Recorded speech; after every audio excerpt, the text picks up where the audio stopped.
Hello everyone and welcome back to the Unexplained Diaries. Here on this channel I share real-life encounters with beings from beyond the skies to help you unwind and drift off to sleep. Before we dive in, I would love to hear from you. Leave a comment and let me know where you're tuning in from. Now, find a comfortable spot, relax, and let's begin. I was about halfway home when the first weird thing happened. It was late August. The kind of dusk that hangs warm on your shoulders even after the sun drops. I'd taken my usual shortcut through the old rail path that cuts between Baker Street and the housing development. You can shave 10 minutes off if you push your bike through the underpass. Headphones off because my mom says don't be stupid at night, and I like the quiet anyway. The crickets, somebody's radio leaking through a window, the occasional dog bark, normal summer evening stuff. The small oddities started slow. There was a light up ahead at the underpass that usually flickered and buzzed, but tonight it was steady, almost too steady, like someone had replaced a bulb with a new one that didn't belong. I thought about it and kept pedaling. Then, a car went by on the street above, and its radio shrieked with static for about 3 seconds before settling on a song. That was my next weird thing. The song cut like a record scratch, came back, and the driver didn't seem to notice. I called out, "You okay?" But the car was already past. By the time I pushed the bike under the bridge, the air felt different, like someone had wrapped the path in cotton. The usual wind that comes down the hollow was gone. My sneakers scuffed a little more than usual on the gravel.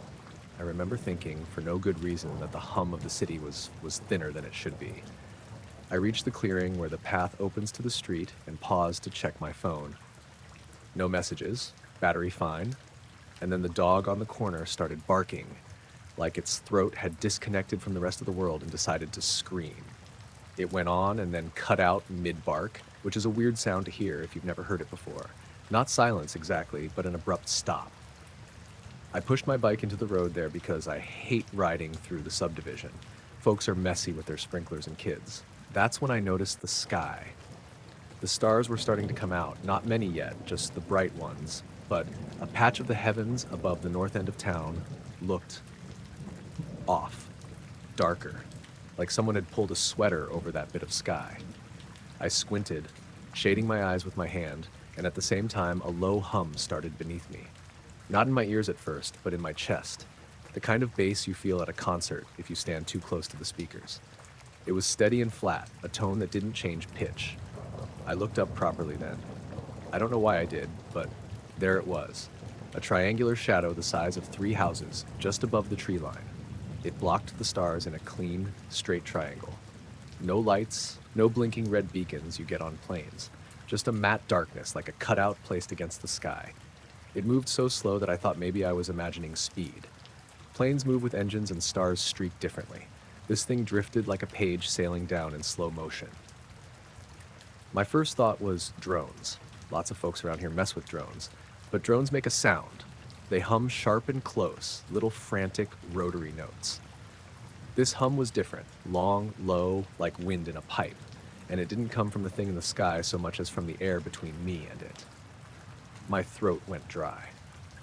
I remember that detail because I tried to swallow a few times and felt like the sound swallowed the motion. For a few seconds, I just stood there. The street was empty. The neighbor's porch light swung a little in its chain but didn't flicker. A branch on the maple near the curb hung completely still. Even my bike seemed loud in the silence when I moved the kickstand. Then something else happened that made my stomach take a running leap upward. The humming cut off. Not faded, not a slow dying. It stopped like someone flipped a switch. Everything that had been part of the background snapped back into motion at once. Someone honked 2 blocks over, a kid on a skateboard laughed, a dog started yapping like he remembered how. The triangle was gone. It vanished so cleanly that for a second I thought I'd blinked. One instant there was a heavy dark shape, and a pressure that made my ears feel funny. The next, the sky was as it always was at dusk, only with more stars appearing as if someone had suddenly unzipped a velvet curtain. The sense of wrong was still there, though. That odd, tight feeling in my chest you get when your brain knows a rule and something broke it. I pedaled the rest of the way slowly. The streetlight seemed a little dimmer, but steady. I checked my phone again. No missed calls, no weird notifications. The GPS timestamp on the screen matched the clock in my head. I got home, shut the garage door, left the bike in the mudroom. My mom asked how practice was. I said fine, made dinner, tried to act normal. She asked what took me so long, and I told her I'd taken the scenic route because my legs felt like pedaling. She laughed and said okay, and we moved on. I didn't tell her at first. There's always this small voice that says, don't tell, because people will roll their eyes and hand you the standard list. Bad pizza, tired eyes, too many late nights. I told my friend Luis an hour later when I texted him a dumb meme. He was quiet for a bit and then wrote back, "You see that triangle too?" My cousin called from the highway, said the same. That was the first time the memory unbottled for me and didn't taste totally insane. Luis and I met up the next morning at the diner. He'd been out late too, but had been farther north. Said his headlights picked out a dark shape down near the old mill building. Same slow movement. We both tried not to make too much of it. People trade stories. Memory edits itself. But the two of us comparing details made it feel less like a weird dream. He said his truck radio had gone dead for a minute while the thing passed, which fit with the silence I'd heard fall after the humming stopped. That afternoon, I went back with my bike and a flashlight because I wanted to see if there was anything on the lawn, the road, the gutters, some physical trace of what had been overhead. There was nothing. Grass unpressed, tire tracks only from cars. A smear of tar on the curb looked like the usual, not like anything melted or burned. The only odd thing was a thin film of condensation on the inside of my bike helmet, where I'd left it that morning on the porch. I wiped it and thought that was probably sweat from last night, but the way it felt cold made me mention it to Luis later, and he said his dog had been shaking even though it wasn't cold out. Weeks went by and nothing else big happened, though there were smaller strangenesses. A group of streetlights by the community center blinked in a pattern for 6 seconds one night, and nobody could explain why the control box was fine. The highway cameras recorded an odd shadow passing over the overpass, but with no recognizable edges. The footage was fuzzy in a way the tech people said could be compression. Old Mr. Helper from 3 blocks over swore his barn radio went static at 9:17 p.m. The night I'd seen it, and that his chickens got quiet for a whole minute. I kept riding my bike. You don't stop living because one thing you can't explain brushes your life. But I found myself looking up more, especially when I was near that underpass with the steady light. If I heard a low hum, now it made me tense, fingers tight on the handlebars, waiting for something to cut out or fall apart. The triangle never came back to my part of town, at least not while I was watching. But sometimes I'd catch a flicker on the horizon when the clouds were thin and think I saw a corner of it moving against the stars. People say we live in a world with cameras on every corner, that nothing truly vanishes. That's true enough, but the thing I saw didn't leave a photo, or if it did, the frame collapsed into static. The only evidence I have is my own memory, Luis's, that old farmer's chicken silence. That and the way a normal evening rewired itself for a moment into something else. I told my mom eventually because she noticed I was jumpier, asking if I wanted her to drive me to practice. She listened and then asked if I'd called the sheriff. I said no. What would I say? There was a big dark triangle in the sky and my phone was quiet. She sighed and told me to keep my head down. Her way of saying she worried without making it worse. Night still feels different sometimes. When I'm pedaling down that rail path, I glance up and check the sky. It's probably the same stars as always, but the habit of looking has stuck. If you asked me to explain what I saw, I'd say it was a shape that didn't belong, slower than engines, quieter than wind. I'd say the hum cut out like a curtain closing, and the world went on as if nothing had happened. I don't know what else to say, and I don't have a neat way to finish this off, because there isn't one. I came home that night. I slept. The days kept happening. Sometimes, when the wind dies down and the underpass light is a little too steady, I lock my bike up at the end of the driveway and watch the sky for a while, not expecting anything to return, only knowing I'm looking now in case it does.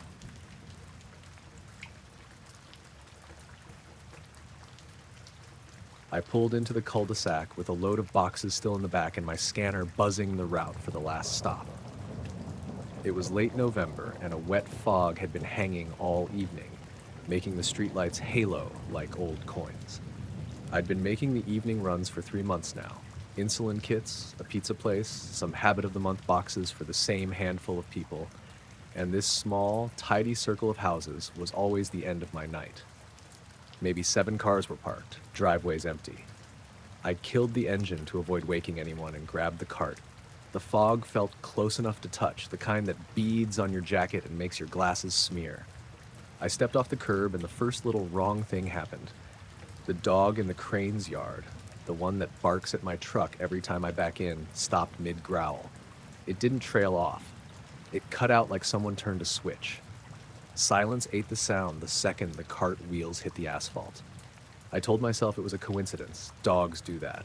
But the porch light at the cranes blinked once right then, and the Johnsons across the circle blinked in the same beat. I kept walking, a box under each arm, and watched the pattern play out. Porch lights on every house in the cul-de-sac. Crane, Johnson, Rivera, the small one with the crooked railing, flickering as if they were all tied to the same timer, and some hand was pawing at the knob. My scanner gave a little chirp. I felt my pocket and then went soft. I hit the power button and the screen came back, but the map had jumped forward by 5 street names and then reset. GPS sometimes shivered on me when the fog gets heavy, so I tamped it down as a tech glitch, pushed the cart and rang the first door. Mrs. Rivera answered with her robe wrapped tight. She squinted at me like she does whenever I come in with a package and say, "Evening." I handed over the box and she tucked it in like she always does. The porch light behind her blinked twice in rhythm with the others. She didn't notice. I didn't want to bring up the blinking. You get a lot of looks in this job. I moved to the next house, the little wrong things stacked up. The street lamp near the circle that usually hums had a clean, brittle note when I touched the metal post, and the metal felt warmer than it should in damp air, like a radiator instead of a light pole. My phone, which usually has at least a bar here, registered no service for a stretch. I clicked the home button, checked the time. The dash clock in the van said 9:43. My watch, the cheap digital kind I keep under my sleeve, read 9:43 too. Everything lined up right there. When I was 3 doors from the end, I stopped because all the porch lights pitched into a single small rhythm, off, on, off, like a message in a slow code. The motion was so coordinated it looked choreographed, as if a single hand were skimming them all. I swear I felt the hair on my neck lift, and I'm not a superstitious guy. I just feel patterns, and then I notice them. There was a faint glow that had been collecting in the sky, a seam of light against the low cloud deck, and at first I thought it was the sodium glow from the highway bending weirdly through the fog. Then it moved. Not fast. It slid behind the clouds like the underside of something luminescent was gliding along a hidden track. It kept a wrong kind of silence. No motors, no whoosh, no leaves to give it away. The fog above the cul-de-sac seemed to thin where it passed, like someone had brushed a finger and left a smudge. I looked up and the small group of porch lights blinked in the same rhythm as before, but now they seemed to be answering that slow, sliding glow. The hair on my arms prickled. I reached for my phone again. The screen stuttered and then a little triangle in the corner flashed, no bars, then steadied. I fumbled the device. When I swiped to the camera, the screen froze for a second with a greenish smear. Then it worked. I pointed it at the seam, and the phone took a picture that showed only an even smear of grain and light. Pixels. Nothing I could hand anyone and say, "Look." I turned my head back to the houses, because the blinking had a cadence that felt like it would resolve if you watched. Houses are lamps and shades and people's routines. They were supposed to be ordinary. I expected to see movement outside a window, a neighbor pulling a curtain, a porch light that didn't want to cooperate. Instead, the lights were steady. No more rhythm. They sat normal, bulbs humming their steady glow as if some time had passed where the whole cul-de-sac had been paused, and then, snap, returned. That snap did something to me. It dropped a note of absurd relief into my chest. I shouldered the box and pushed towards the last house like a man on autopilot, the fog clinging to my collar. The The driveway was wet, and my boots left prints that filled with bead-like water. At the door, the bell chimed thin, and Mrs. Crane's voice called out for me to leave it on the step. I set the box down, and she came out carrying a towel to wipe her hands. She smiled and thanked me like any night. I walked back to the van, muscles loose as cloth. On the way, another small wrong thing happened. The wind died entirely. That might not sound like much until you live in a place where the wind keeps the low fog moving. It fell away so complete that a loose tarp on a neighbor's trash can stopped flapping mid-ripple. Sound pooled. The world folded into a narrow pocket of quiet that made the pavement seem too loud. My own footsteps sounded like someone miming them out. I sat in the driver's seat for a while, idling, not wanting to look up and risk seeing the seam again. I wanted the instruments to lie. The scanner chirped back to life on the third try, and the map snapped to my route like nothing had happened. I told myself to load the cart back in, finish the route, be done, get home. Rational talk to anchor a moment that had gone sideways. I drove off the circle slow, lights on low, fog whitening the edges of the headlights, and I kept checking the rear view. I never saw the seam again. The sky looked like the normal, heavy cloud cover of late fall. The porch lights stayed steady as I passed. My watch read 9:57 when I rolled through the stop sign. My phone pinged a late text from dispatch a minute later, asking why I was running 17 minutes behind. At home, I unloaded the van, stacked the empty boxes, and boiled water. Habit sends a lot of men to the kettle after an odd night. The kettle clicked and went through its usual motions. I kept glancing at the window and upstairs at the clock, testing time like a wound. The kettle sang. The wall clock ticked steady. The world reassembled itself into the shape I trusted. All night, I kept checking the street outside with breeds of vigilance I didn't recognize. I lay awake longer than I should have and listened. The fog thinned toward morning. My phone finally caught a bar and filled with texts asking if anyone else had routers glitch, whether our neighborhood had been in the news, if I'd seen any unusual lights. I answered with half sentences. Work was the next day, and the morning felt ordinary in a way that felt false. The route had new trash bags at the end of each driveway like a normal week. Mrs. Rivera waved when I passed the house with her dog trotting at her heel, tail sweeping like it had done for years. I mentioned the blinking to Marco at the depot like I do with small anomalies, the broken scanner, the weird dog behavior, and he gave his typical shrug and said, "Probably a power hiccup. Lines are old around there." But the seam had moved. It had left its mark in the way the lights had answered and in the small scrapes of time that didn't add up in my head. When I passed that cul-de-sac again the following week, the same neat circle of houses looked exactly the way circles of houses always looked. Kids left a bike on the curb, and some teenager had scrawled something on the mailbox with a Sharpie. The fog was absent that day, the sky cut clean. I've told a couple of friends, and they nod and make jokes about downtown drones and holiday light installers. I haven't posted pictures. The ones I did take are nothing but grain and cheap smear. The scanner log had a gap that tech couldn't explain cleanly. Just a footnote. Signal loss. Dispatch chalked it up to weather interference and moved on. I don't know if I would be telling you this if the dog hadn't quit barking or if every porch light hadn't answered in time. Maybe it would have sat in the file of odd single things you forget. But the way it pulled at a pattern, sound stopping, lights answering, the seam sliding, made me notice how thin the membrane is between the normal and whatever sits just past it. I went home that night. I made the tea. I stacked the empty boxes in the garage. I did all the things that tell a body everything is still as it was. Sometimes, if I get out late now and the fog's right, I slow my van at the end of that cul-de-sac and sit for a minute. The street is quiet and the porch lights are steady. The fog will sometimes crease the clouds toward the west, and I find myself reflexively scanning the seam between streetlight and cloud just to see if what slid there will drift again. It hasn't. The world keeps its shape. I keep my watch set to the van's dash clock. The dog still barks sometimes, but it looks at the sky a little longer than it used to, and that is enough to make me look up too. The ground under my sleeping pad started to hum before anything else did. I woke because the vibration was insistent enough to move my elbow in the tent. It wasn't the soft, regular weight of a passing truck on the distant forest road. This was thin and steady, like a bass note pressed into earth. I lay there for a second, thinking it was a rainstorm or my imagination, then unzipped the flap and peered out. The treetops were leaning the same way.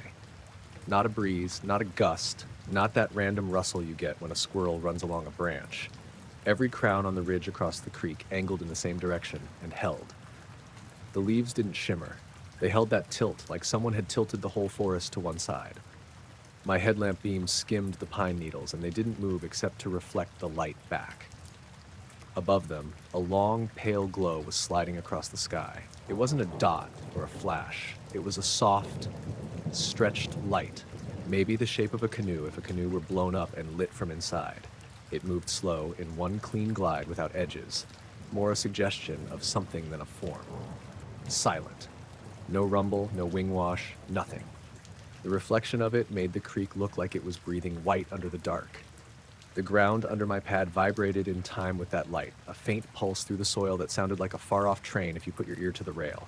My name's Nate. I'd hiked up into the Laurel Hollow area for 2 nights by myself. No signal, no one at the parking lot, the sort of trip you take to get a clean head. I'd set the tent on a small bench near a tributary because it was flat and I liked the sound of the water. I knew the route. Creek, switchback, the ridge, then down to where the old logging road flattened.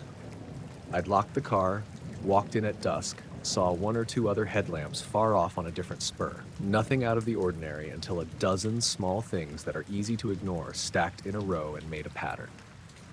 Before I set up, there had been the deer. I cut across a meadow and 5 of them froze in the brush like cutouts. Not running, not startled, just statues with their heads turned the same direction. I stood there for maybe 20 seconds while my heart did that slow thud thing, and then one blinked and they melted into the trees, and that was that. I chalked it up to the way deer are. Then there was the headlamp I passed on the way in. I heard the rustle at the shelter ridge, and the beam swung once and died like someone had dropped their batteries. I called out and got nothing back. Later that night, I walked by the same spot and the lamp was gone. No footprint, no drop pack, nothing. When I reached camp, I found my small compass lying in the tent vestibule with the needle dancing like a drunk. Not a slow wobble, full spins 10 degrees back, then another snap. I'd had that compass since college. It wasn't fragile. I blamed it on the magnet in the stove lid, but the stove was in the bag and the bag had been zipped when I left. It calmed eventually, but I remembered it because it felt like the world was making small exceptions to its own rules. The stream that night was louder than I expected, but sound was doing weird things everywhere.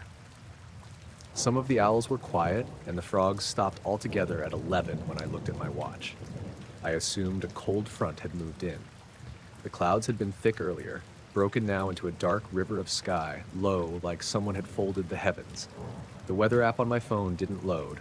I didn't expect it to, but the barometer on my little handheld read steady, which made the sudden silence all the more notable. The glow kept sliding. It moved just outside the tree line, following the ridge. It didn't blink, it didn't sharpen, just flowed like a slow tide.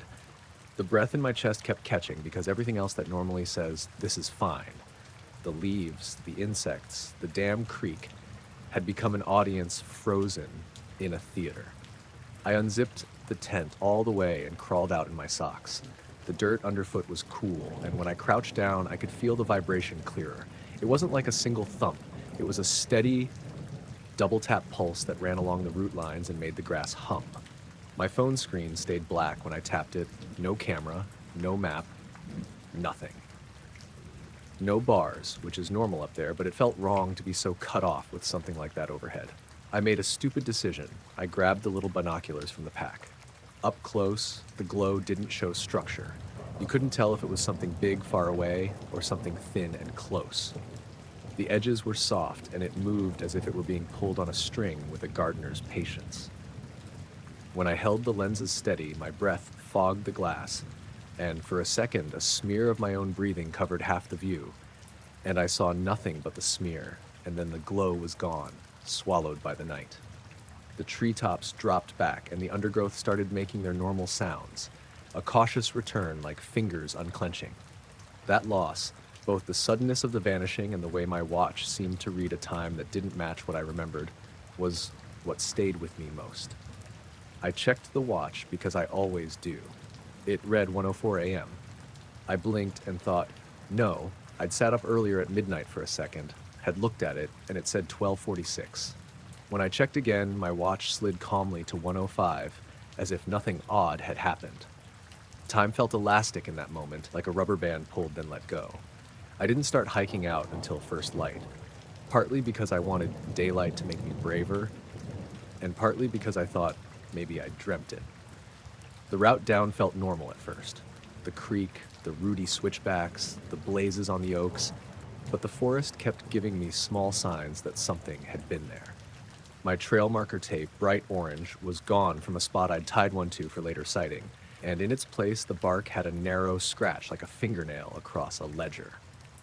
I found another marker a quarter-mile on, lodged in the crotch of a sapling, folded around like someone had retied it and left. No footprints, no trash, just those odd, precise little rearrangements. I met one other person coming up as I was heading out, an older woman with a day pack and a dog. She waved and said good morning like we do in places where people know each other's faces. "You camping?" she asked. I'll tell you how I answered. I shrugged and said yeah. Just a quick overnight. She didn't press. Later, she told a story to whoever would listen about lights she'd seen years ago and how animals react, and I thought about stopping her to ask if she'd noticed anything the night before, but I didn't. There's a way people tell certain things. They look at you with the expectation you'll nod, and then they move on. Maybe she'd seen this once and filed it under anomalies. The descent back to the car took longer than it should have. Somewhere on the old logging bridge, I had to stop because both my knees felt like they'd been pinged by a bolt of cold. The air tasted different, like it had been filtered, and my chest kept fluttering in a way that made me check my pulse a stupid number of times. The radio in the parking lot, the one on my friend's truck that I used to check the weather, was static when I flicked it on. I sat for a few minutes just watching for other cars. By the time I drove out of the forest and onto the paved county road, it was nearly noon. The sun had burned off the low cloud in bands, and the sky looked ordinary. I remember glancing at the tree line from the car window, and the pines looked smaller somehow, as if the night had inflated them, then deflated them. I texted my sister when I hit a signal island up on the highway, told her I was coming home a day early. Her reply was what you expect. Good, bring coffee. I almost called her and said, don't go into the Laurel Hollow if you can avoid it. But I didn't. How do you put the words together without sounding like a half-formed thing? Driving home, the funny aftermath set in, a kind of alert curiosity that kept me aware of every passing shadow and streetlight. At a gas station, I checked the footage on a dash cam, and there was nothing but my truck, the timestamp, and then a short blank white frame that appeared at the exact period when the glow had passed. The clerk shrugged when I asked, said his camera sometimes hiccuped. He didn't spend the kind of money to look for the hiccup. I didn't push. That night, in my apartment, I lay awake until 2 a.m., lights off, listening for the hum that had once run under me. There was nothing but the building's machinery, the elevator, a pipe clanging occasionally when someone above took a shower. The planets were clear in the window. I thought about going back the next weekend with someone, a friend who knows how to handle the dark, but the idea of the routine of a second trip felt wrong, as if by replaying it I'd break something sealed. I told two friends about it in the week after, one that I go hiking with a lot and one who's obsessed with weather anomalies. They both had soft ways of deflecting. Maybe it was lenticular clouds. Maybe you were really tired. The weather friend said the treetops could look like that with certain microbursts, and the watch could be a glitch. I didn't say the binoculars showed nothing when the glass fogged. I didn't say the vibration was like a note under the ground. I left out how the river looked when that light's reflection passed, like something had smoothed its skin and then gone. Weeks pass, and you tuck things away. You unpack the moment, fold it into your usual narrative like a stray receipt in a wallet. But the habit stuck. I look up at the sky more than I used to. Sometimes at the edge of night, I will stand on my balcony and watch cloud banks crawl and wait, stupidly, as if I've trained my eye to a cue. Most of the time, there's nothing but light pollution and the drone of traffic. I went back to Laurel Hollow last month during the day, walked the ridge, checked the trees. The orange marker tapes I'd hung were where I'd left them. The old logging bridge had a new plank. Someone had been there. The scratch on the bark is still there, thin and pale, like a scar on a hand. I run my thumb over it and it feels ordinary. Just healed wood. No one I spoke with had at that moment seen anything odd. They'd heard the usual stories about lights over the county, not one specific recollection, just a sense that the place carriers old events. So that's it. I went up for a night, something odd crawled the sky, and the forest behaved like an audience that forgot how to breathe. I came home. I sleep in a bed that doesn't hum under it. I make coffee in the morning and drive to work and pay attention to small things that used to drift by me. I don't have a tidy explanation. I don't have footage anyone reliable would accept. I have the memory of treetops leaning together and a pale, long light sliding silent across clouds while the ground under my tent pulsed like a bass note. That memory lives with the rest of the things you try to shrug off but find yourself checking for anyway, the way something that shouldn't happen did, and how everything resumed as if some rule had been paused and then resumed, leaving a space in your day where it had been.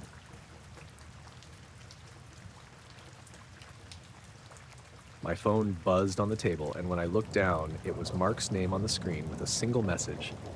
You need to see this. Now. He lived 3 houses down, a guy I'd worked with for years, and trusted to not prank me over something dumb. I unlocked my screen and walked outside to the backyard while he called. He met me at the gate with his hands full of trash bags and a grin that didn't reach his eyes. "This is weird," he said, and when he took my phone back to cue the clip, his fingers were shaking just enough that I could see it. The video was shot vertically like a quick phone job, and the first thing I saw was our backyard at night. My fence, my shed, the swing set, and then a soft, steady glow hovering above the grass. It didn't pulse or flicker. It sat in one place like someone had held a lamp in the dark and refused to let it move. Mark didn't narrate.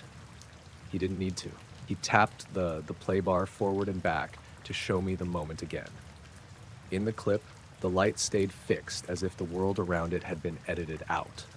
The shadows it made on the lawn were oddly clean. No sway from leaves, no interruption from the telephone wire overhead. The video had depth. You could tell it was over the lawn, not a reflection on the shed. For a few seconds, I forgot to breathe. "Where did you shoot that from?" I asked. "By the side of the driveway. I walked down to take the bins out and saw it through your fence. Thought I should call you. Thought you'd want to look." He swallowed and then muttered, "It's not a drone. No sound." We watched it twice more, slow and then at normal speed. The file lagged on the last frame, as if the phone couldn't decide whether to keep the glow in memory. Then Mark hit stop, and his face tightened. "I saved it," he said, "but I want you to see it again before I delete it from my phone, in case it messes with anything." He handed the phone back, and I watched him scroll to the clip and play it. The same soft white orb hovered above my grass, indifferent. When it ended, I handed the phone back to him. He swore he'd email it to me. He said he'd copy it to his laptop. He said he'd back it up. He said all the things you say when you're trying to make something real. An hour later, I texted Mark and asked if he'd sent it. No reply. At 2 the next morning, I knocked on his door. He opened it bleary-eyed and shaking his head. "It's gone," he said without preamble. "I had it. It was here. I swear. I went to show Jenna and the file wasn't there on my phone anymore." He swiped through his camera roll anyway. There were photos of his kids, a sushi receipt, a blurry selfie from last week, no clip from my yard. He checked his cloud backup and the folder that would have held it. Empty. That was the start of it, the thing that made the night feel like something you'd only half enter. You saw something impossible. Everyone agreed that it had been there, and then the small piece of evidence unspooled like a cheap film. There were signs before that night, little things should have paid better attention to and didn't. The porch light had been going dim and bright for a week. Nothing terrible, just a slow stutter at odd hours that I replaced with a new bulb and swore it wouldn't do it again. Winston, my Labrador, had taken to staring at the back fence at night, ears flat, tail tucked, but when I went outside, there was never anything to see. My neighbor, Tanya, told me on Tuesday that she'd woken to her phone buzzing at 3 a.m. with a weather alert that showed a radar pause over our block for exactly 7 minutes. She shrugged it off as a glitch. I kept thinking, that's tech for you. It always does odd things. Between Mark's video and his sudden loss of it, things escalated in ways that were small and specific. The porch camera, the cheap unit I'd stapled up last summer, had a corrupted file the morning after Mark's show and tell. The motion log said activity at 1:12 a.m. Just a white frame. One frame, then nothing. The camera rebooted itself and showed nothing else. I pulled the SD card and plugged it into my laptop. The file was listed but 0 bytes. The software threw errors when I tried to repair it. Card corrupted, it said, and I canned the message like bad advice. I went a week feeling like I'd slipped sideways into an alternate routine where ordinary objects misbehaved. My phone's battery ran down faster than it should. The microwave clock blinked 1:13 a.m. for 2 mornings despite being plugged in and working the rest of the day. Winston refused to go out after sunset, and when he did, he pulled like someone else was holding the leash. I started doing the little things you do to anchor yourself. I checked all the windows before bed. I wrote down the time when I walked the dog. I texted Mark and asked if he'd tried a different phone or computer to transfer the file. He said he had, and that every copy vanished the same way. Present 1 second, gone the next. I tried to be methodical. I borrowed an external drive from work and asked my neighbor Lisa if she'd copy anything she had that night, just in case. She hadn't filmed a thing, but she'd looked out and seen my backyard bathed in a mild light for a few minutes. Like a yard party you didn't know about, she said. Then it stopped, and the whole street smelled weird, kind of like when someone burns copper. She frowned when she said it, like saying it made it more real. We checked the street for physical effects. There were none obvious. No scorch marks, no melted grass, no obvious footprints. In the morning, the lawn looked as it always did, a bit patchy near the swing set. But on the strip of grass near the center of the yard, exactly where the video had shown the glow hovering, I noticed the dew had been pushed down in a tidy oval the size of a coffee table. I ran my hand through it and felt nothing more than the cool dampness of condensed water. The ground underneath felt normal. That lack of damage bothered me more than any burn mark might have. It suggested something that could enter the world quietly and not touch it, like an animal that took only the sound of itself. It made me imagine the light being patient, waiting for the right moment when no one was looking directly, and then leaving without a trace. Mark grew more agitated.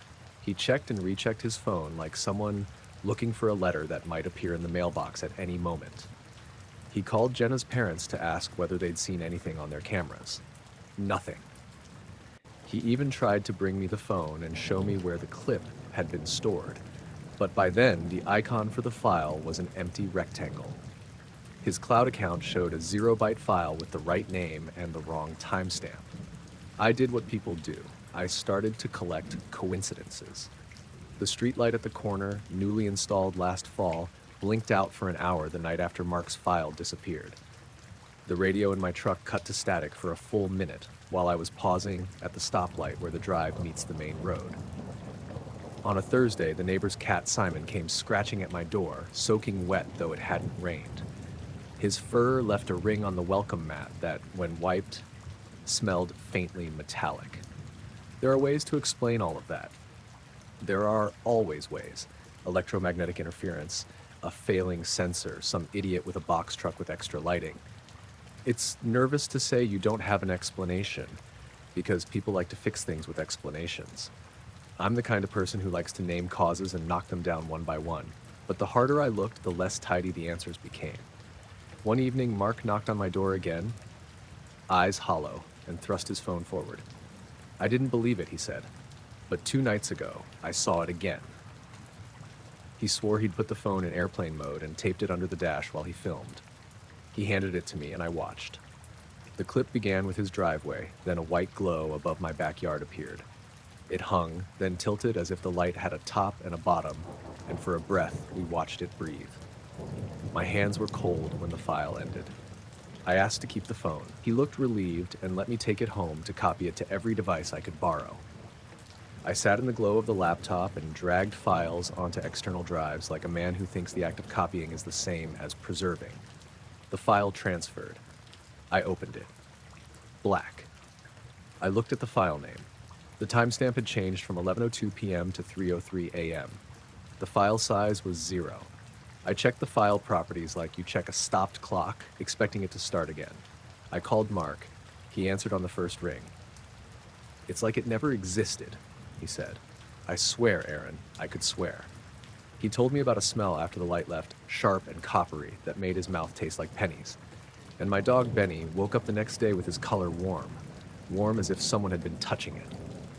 I started, leaving my laptop on a chair facing the backyard at night, with the external drive connected and the software set to record anything the webcam could see.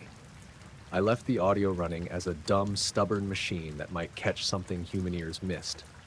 I put the phone on airplane mode and slid it into a Tupperware container on the table. Little rituals to try to stop the evaporation of evidence. Dogs barked across the street sometimes, and the distant sound of an ATV woke me once. By 3 a.m, I was too tired for vigilance. When I pulled the footage the next morning, the files were there and showed the expected grainy darkness. At 2:58 a.m. there was, according to the timestamp, a white frame. The camera's clock matched my laptop's clock, but the frame was just that, a white square. The video resumed with nothing unusual. The audio had a couple of seconds of a low hum, nothing like thunder, more like the vibration of a distant transformer, but the levels were within normal background noise. I replayed it until my eyes blurred. I stopped telling the story to people who didn't already know. Their faces went polite at the edges when I described the file behaving like a living thing, appearing and disappearing by whim. Maybe it was an artifact, one friend offered. Maybe some compression bug. That answer asked me to believe my eyes and not my hands. There are other small things I'll write down because they mattered to me in the moment. The way my kettle hissed a little higher that week, like it wanted to make noise. The odd way Winston refused to sleep outside, though he loves the porch. The way my watch sometimes read 3:03 after I'd checked it at 11. I kept a list because it made me feel like I was doing something concrete. We never got the video back. Mark's phone was fine otherwise, no other corrupt files, no missing photos, but the clip from my backyard was a hole, and the hole seemed to have a memory of light. He swore he'd tried the shop that specializes in recovery. They ran a dozen tests and sent us a polite email that said files could not be recovered from a 0-byte placeholder. They suggested we preserve the device and not use it to overwrite any potential sectors. We did what we could and then stopped because there isn't much to do beyond that. At night, I find myself standing at the kitchen window more often, not exactly looking for anything but listening for the hush that came before the light. Sometimes, years later, I still slow down when I pass the back gate and glance at the strip of grass where the dew pressed into the soil. It looks like any suburban yard. Nothing else stands out. The neighbors' kids play, the sprinklers come on at dawn.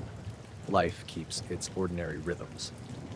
I don't have a picture to show anyone now. I have only the memory of Mark's phone in his hand, the way the video looked, and how we both instinctively reached for proof that we could touch. I also have the memory of the file gone, not lost to human error, not corrupted in the usual way, but absent as if someone had decided the world didn't need another record. Maybe it was a trick of technology.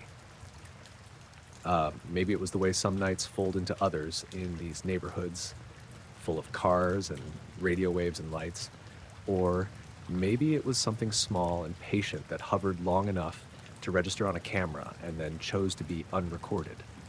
I don't know which explanation troubles me more, that something happened and vanished without trace, or that my devices simply refused to keep its memory for me.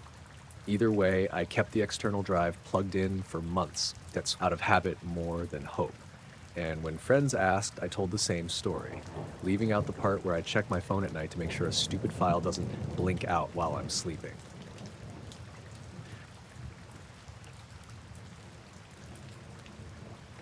It was a little after 2 in the morning when I gave up on trying to sleep. It was one of those humid summer nights in Brooklyn where the air inside your apartment feels like someone's breathing right next to your face. I'd already flipped my pillow twice, drank water, turned the fan up, but nothing helped. So I got up, slipped on some shorts, and went out onto the fire escape to get some air. I live in Clinton Hill, third floor of a brownstone that's been split into apartments. Uh, the building's old but sturdy, and the roof's accessible through a small door in the hallway. Usually, no one goes up there except when the landlord's checking the vents, but I like to sneak up sometimes when I can't sleep. It's quiet, and you can see a good chunk of the skyline. That night, the city was muffled. You could still hear the faint hum of traffic on the BQE, but it wasn't loud. The air smelled like hot concrete and someone's leftover takeout from another window. The sky was this dull, grayish purple, the kind you get from light pollution mixing with humidity. No stars, just that glow. I sat on the low wall by the edge, facing toward Manhattan. The Empire State Building was lit up blue and white, cutting through the haze. I stayed there for a while, just zoning out. Then I noticed it. There was a single white light high above the skyline. At first, I thought it was a plane heading toward LaGuardia, but it wasn't moving. Not at all. It hung there, tiny but sharp, pure white, no blinking, no color change. I figured maybe it was a drone, though it seemed too high for that. Way higher than any drone I'd seen around here. I watched it for a minute, waiting for it to shift. Nothing. It didn't even seem to drift like stars do over time. Just perfectly still. After a while, I realized how quiet everything had gotten. I hadn't noticed before, but the usual night sounds, sirens in the distance, music from someone's car, the occasional shout, were gone. Even the crickets that sometimes chirped in the courtyard had gone silent. It felt like the air had thickened. I kept staring at that light. 5 minutes passed, maybe more. My brain started going through the usual explanations. Plane holding pattern, maybe a helicopter hovering, though there were no red or green side lights. And if it was a chopper, I should have heard it. Then out of nowhere, the light flickered. Not like it blinked off, but like it wavered, stretched slightly, then snapped back into place. I leaned forward, trying to focus. A second later, it moved. It didn't rise or fall. It shot sideways, fast. Not gradually accelerating, just instantly moving left across the sky like a ruler sliding across a desk. It covered what looked like miles of sky in less than a second, then stopped dead. No arc, no sound, no trail. I remember my breath catching in my throat. The movement was so clean, it didn't even look real, like an animation glitch. It stayed there, in its new spot, just hanging again. I counted to 10, eyes locked on it, and it didn't budge. Then it darted again, back the other direction, even farther this time, and froze again. I said out loud, "What the fuck?" There was no one to hear me. For a few seconds, I thought maybe it was my eyes, like I'd moved my head slightly and it created the illusion of movement. So I tested it. I fixed my line of sight on the edge of a rooftop antenna and compared the light's position. It wasn't me. It was really moving. The air felt heavier then, like it does before a storm. But the clouds hadn't changed. No wind, no rumble of thunder. Just this weight pressing down and that light hanging there like it was aware of me. It stayed in that last position for maybe another minute, maybe 2. I lost track of time because I couldn't look away. My heartbeat was loud enough that it filled my ears. Then, just when I started to think it was over, it made one last movement. It shot straight up. Not gradually, not at an angle, straight up, vertical. It accelerated so fast that the light became a streak, then vanished into the haze. No fade out, no dimming. Gone, like someone had turned off a switch. The moment it disappeared, the sounds of the city came back all at once. I heard a siren somewhere near Myrtle, a car horn, faint music from an open window. Even the air changed. It felt lighter, easier to breathe. I stayed sitting there for a while, just staring at the empty patch of sky where it had been. Nothing else moved up there. I half expected another light to appear, but it didn't. Eventually, I went back inside. I didn't even bother checking my phone or trying to film it. I hadn't thought to while it was happening. My hands were shaking a little. I got into bed, but I didn't sleep much. Every time I closed my eyes, I pictured that light snapping sideways. The next morning, I told my neighbor, Luis, about it. He laughed at first, thought I was joking, then said he'd seen weird lights once over Red Hook that looked like that. Fast and silent, but he figured they were experimental drones. That made sense on paper, but this thing had been higher than any drone could fly without losing signal. I tried looking up flight paths from LaGuardia and JFK later that day. Nothing matched what I saw. No aircraft in that position at that time. A couple nights later, around the same hour, I went back up to the roof. The air was cooler that night, a little breezy. The sky was clear enough that I could see a few faint stars. I stood there scanning the same patch of sky just in case. Nothing. But after about 15 minutes, I noticed something else. This faint buzzing sound, like an electrical hum, coming from somewhere above me. Not loud, but constant. I looked around for the source, but there were no transformers nearby, no air conditioners running. The sound seemed to be coming from the sky itself. It lasted maybe 20 seconds, then stopped. The next morning, my phone's compass app wouldn't work. I tried recalibrating it, but it just spun slowly, never settling. It stayed that way for most of the day, then fixed itself the following evening. I didn't connect those things at first, but they stuck in my mind. The silence, the hum, the compass glitch, all small, but strange enough to feel related somehow. A week went by, and I figured I'd let it go. Then one night, I was watching TV around 11, and the screen flickered for half a second. Just static, like an old VHS rewind. At the same time, I heard a single short tone like feedback from my speaker. When I glanced at the window, there was a faint white glow reflected in the glass.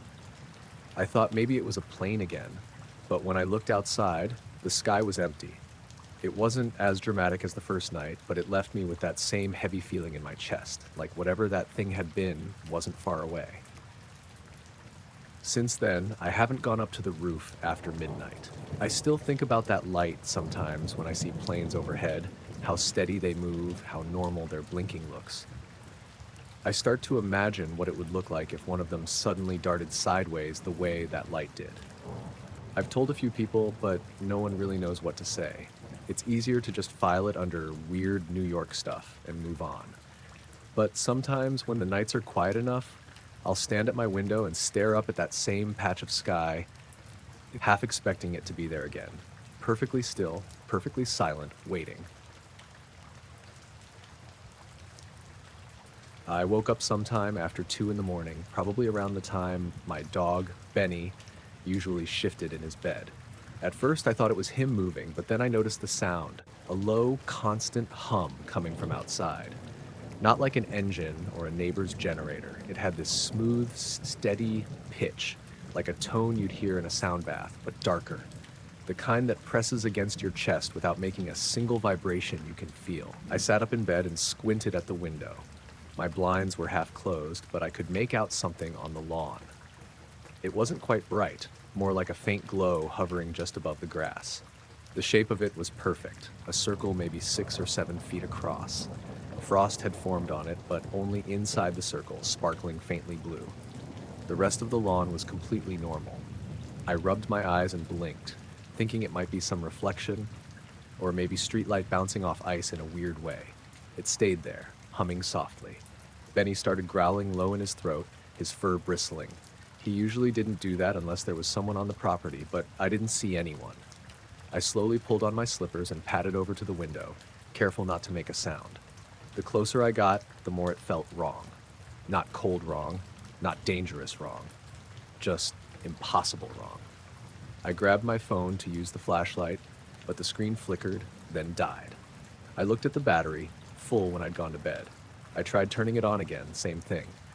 In the back of my mind, I noticed that the humming seemed to synchronize with my heartbeat. It wasn't a normal rhythm. It accelerated when I moved, slowed when I stopped. My stomach knotted. After a minute or two, I did what I probably shouldn't have. I stepped outside. The air was crisp, almost biting. I kept Benny close, his leash tight in my hand. The frost circle was exactly the same up close. Perfectly round, the edges crisp and glowing that faint, unnatural blue. The grass inside it was brittle, frosty, and colder than it should have been. but the ground around it was fine. The more I looked at it, the more I realized the circle wasn't melting at all. The frost stayed, even though the lawn had a thin layer of dew that would normally start evaporating in the cold air. I crouched down and ran my fingers just above it. The frost didn't crumble under me, didn't feel wet or rough. It was just suspended, like it was frozen in a thin layer that didn't quite touch the ground. Benny whimpered and tugged at the leash, and the sound of his nails against the grass seemed absurdly loud. Then I noticed movement at the edges of my vision. Nothing I could focus on directly, but something flickering, faint and blue, like the edges of the circle were shifting just slightly. Every time I turned my head, it vanished.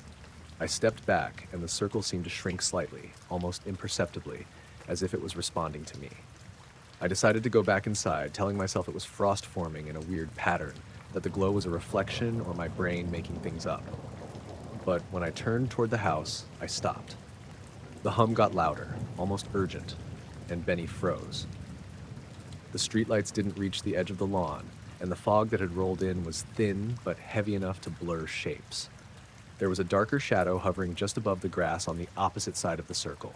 Not a person, not a tree, just a shape. I didn't move. My hand tightened on the leash. The shadow shifted slightly, pulsing with the blue glow from the frost. Then the humming changed pitch, going higher for a few seconds, then dropping lower. It was deliberate, like someone or something was modulating it. I stepped back, almost tripping over a garden hose. The frost circle didn't change, but I could swear the edges rippled slightly, like it was breathing. I tried calling Benny to me, but my voice sounded tinny, distant. He barked once, sharp, and the shadow flickered again, then vanished. I ran inside and locked the door, keeping Benny close. The hum faded over a few seconds. I grabbed a coat and a flashlight, thinking I'd go outside again, but when I looked out the window, the frost circle was gone. The lawn was normal, wet with dew, no trace of frost. My heart was racing so badly I could feel it in my throat.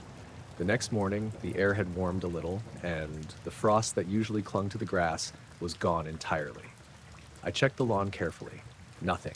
No mark, no ring, no sign anything unusual had been there. I called Caleb later, my neighbor who always joked about alien sightings, and told him. He paused, then said he hadn't seen anything, but he'd heard his dog whining outside the night before and some strange humming. Since then, little things have been off. My phone battery drains way faster than it should, especially overnight. Lights flicker in odd patterns, usually near windows facing the lawn. Benny stares at the yard sometimes, growling low, for no reason. And on clear nights, I can almost hear it again. That low hum, just at the edge of hearing, like it's waiting. I've checked the frost circle spot every day since. Nothing. Grass is fine, soil is normal, no frost forming, no residue. But sometimes when I'm inside and it's completely quiet, I swear I can faint blue glow along the edge of the lawn, just at the periphery of my vision. I turn to look, and it's gone. I keep telling myself it's nothing. Frost, fog, imagination.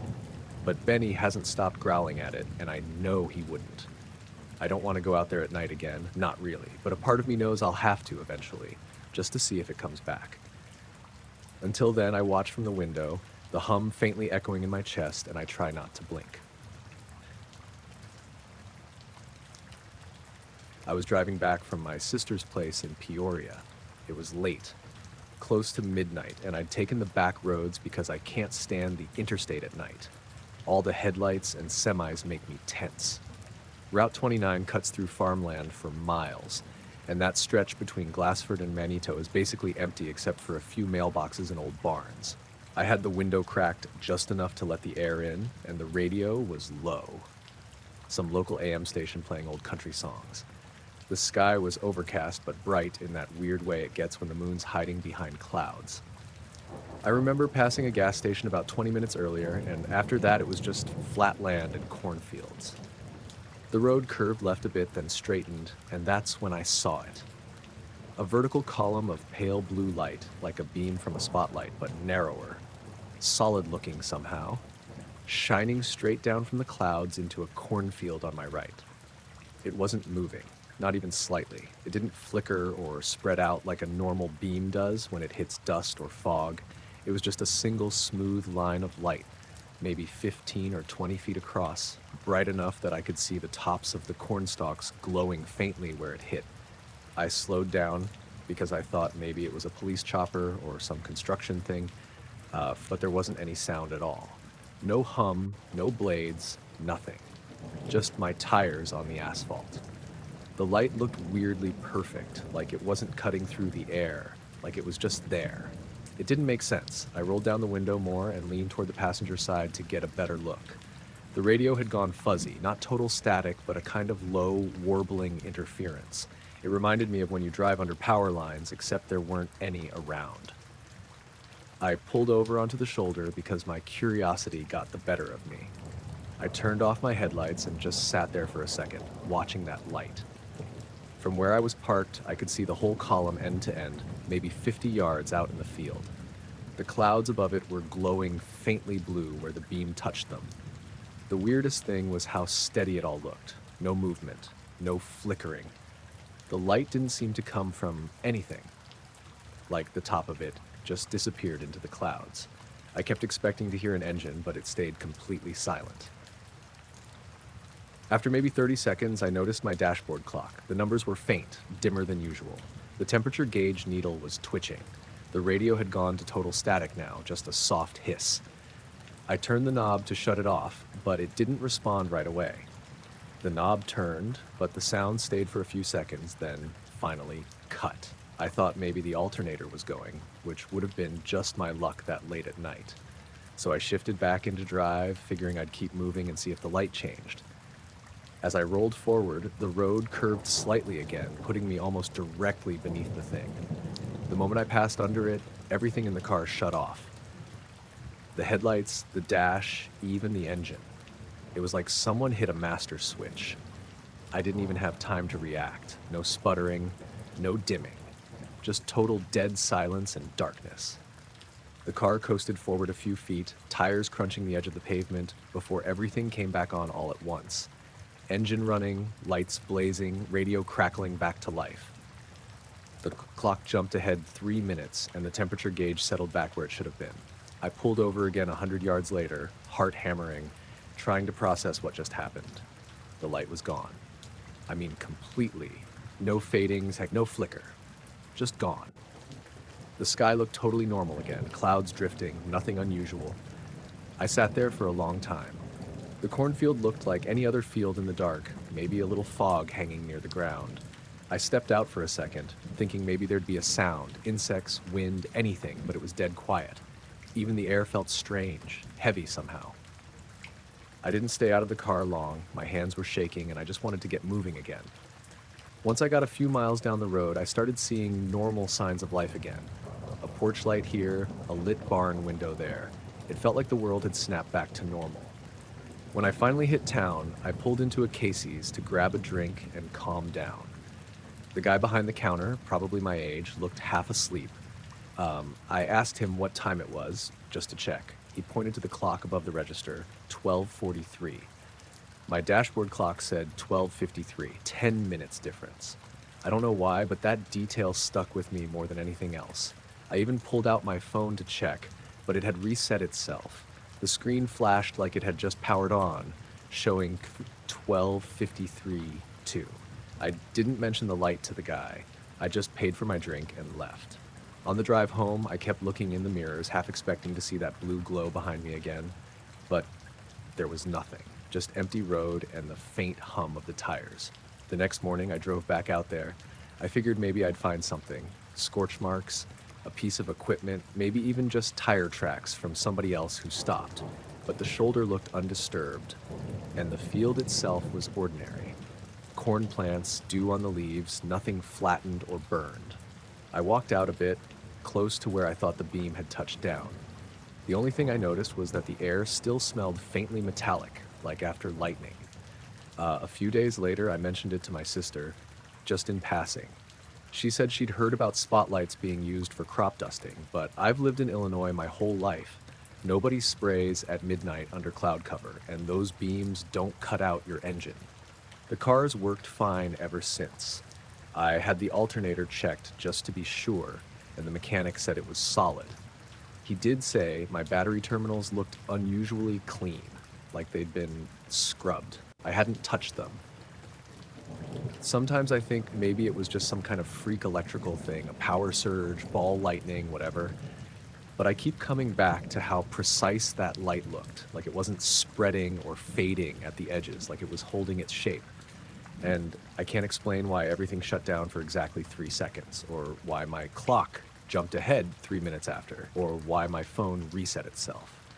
That stretch of road looks completely normal in daylight. I've driven it a dozen times since. But every time I pass that bend, I feel this weird hesitation, like I'm waiting for the blue light to drop back down from the clouds again. It never has. But I can't shake the feeling that whatever that was, it wasn't some random glitch. It felt too deliberate, too focused, like it knew exactly where I was going to be. That night, I wasn't the only one out there either. When I replay it in my head, I swear I remember seeing faint headlights in the distance on the other side of the field, like another car had stopped too, but I never saw it pass me later. Sometimes I think about that more than the light itself.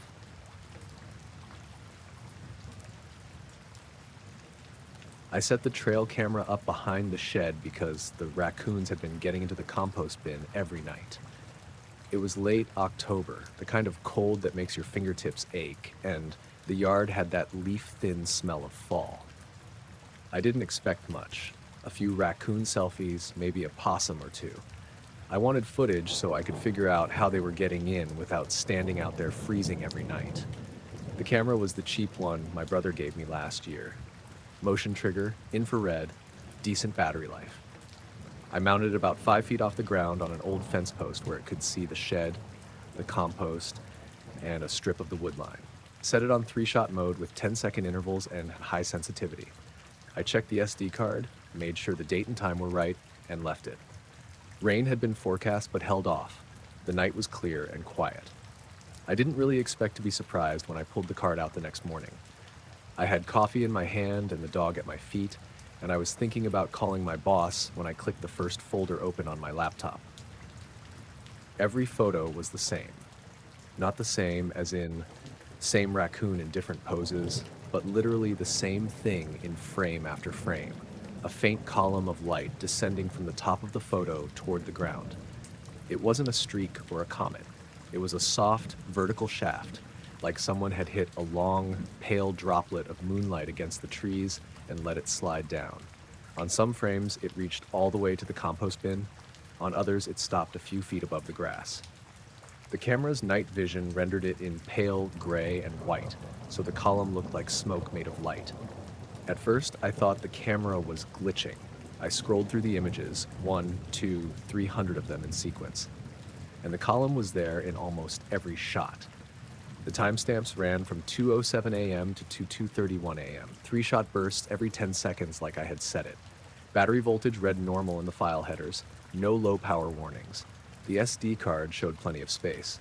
Nothing else in the photos moved much. The shed silhouette, the tree line, the dark bulk of the compost, no animals, no headlights, just that column. I called my brother and left a voicemail because it felt ridiculous to talk about. "You have to see this," I said into my phone. He answered an hour later, half asleep and trying to be helpful. "Maybe light from a house? Someone walking with a spotlight?" he said. I told him the neighbors' houses face the road. Their lights don't point into our yard. There are no houses north of the property line.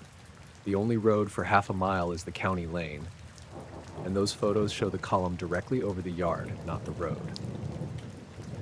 I went outside with the laptop on impulse because you can get a different feel standing where the camera stood. The air was thin and raw. The leaves crunched under my boots. I couldn't smell anything unusual.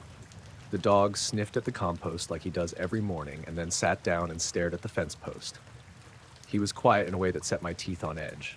Neighbors had smart lights and ring cameras on their porches. I walked down to Claire's place across the lane and showed her the images on my phone. She's practical, a nurse, the sort who gets called for real emergencies. She tapped the screen, frowned, and suggested we drive the lane to see if any house's lights might line up oddly with the camera. We drove slow. Nothing. No construction lights, no cars had been in the lane that night. Claire checked her security footage and said it was empty. I put the images in a folder and stayed with them all morning. On the 25th photo, the column was slightly wider, like the top had unfurled. On the 32nd, it had a faint, darker core, something inside it that the infrared camera rendered as a softer shadow. On the 48th, it shivered sideways as if some wind blew through it, but there was no motion blur elsewhere. The shed's shadow didn't move. The only thing that changed was the shaft itself, frame by frame, descending like a slow elevator. By noon, I'd convinced myself of 3 things. The camera didn't lie about what it saw, the neighbors didn't account for it, and it wasn't on the ground when it began. The column resolved a few feet above the compost in some shots, then touched down on bare grass in others, and then it was gone altogether later in the sequence. There was a gap of several images where the exposure looked the same, as if the camera had taken a break. Then the column appeared again farther to the left, not quite vertical. I backed up copies of the SD card and printed a couple of frames to show people. That felt like old-timey evidence, which I suppose it was. That night, I took the camera in, charged new batteries, and set it again on the same post, switching it to video. I wanted to catch movement to see whether the column had any sound or motion I couldn't infer from stills. I climbed the fence, tightened the strap, and felt stupid doing it. The sky overhead was star-pricked and clear. The owl called twice in the trees and then stopped. I went to bed with my head full of maybe and probably not.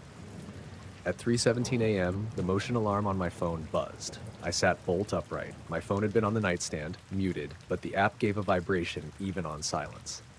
I ran downstairs and opened the video file. The footage was shaky. I kept the camera on the post earlier than any rules would recommend. An honest amateur. The first minute was blank trees, black grass. Then the column dropped down from the sky, slow at first, then faster, a quiet, luminous rope moving through the air. It didn't make a sound the camera caught. Audio was a thin line of static. The column's edge looked clean and distinct, and for one breath length, the way it slid toward the compost made the hairs on my arms stand up. It met the ground, and the ground under it lit like paper under a lamp, but there was no scorch mark or steam. I grabbed my coat and stumbled outside. The temperature hit my face hard. The night smelled like cut grass and nothing else. I walked the path the camera had seen and knelt where the shaft had come down. The grass around the compost felt normal under my palm. Cold, damp with dew, no burn, no crushed blades. I took a torch and shone it in a circle, looking for footprints or melted grass. Nothing. The dog walked around in small circles and then lay down and watched me. He didn't whine, he didn't bark. He just watched. I told myself I'd sleep better knowing I'd seen it on video.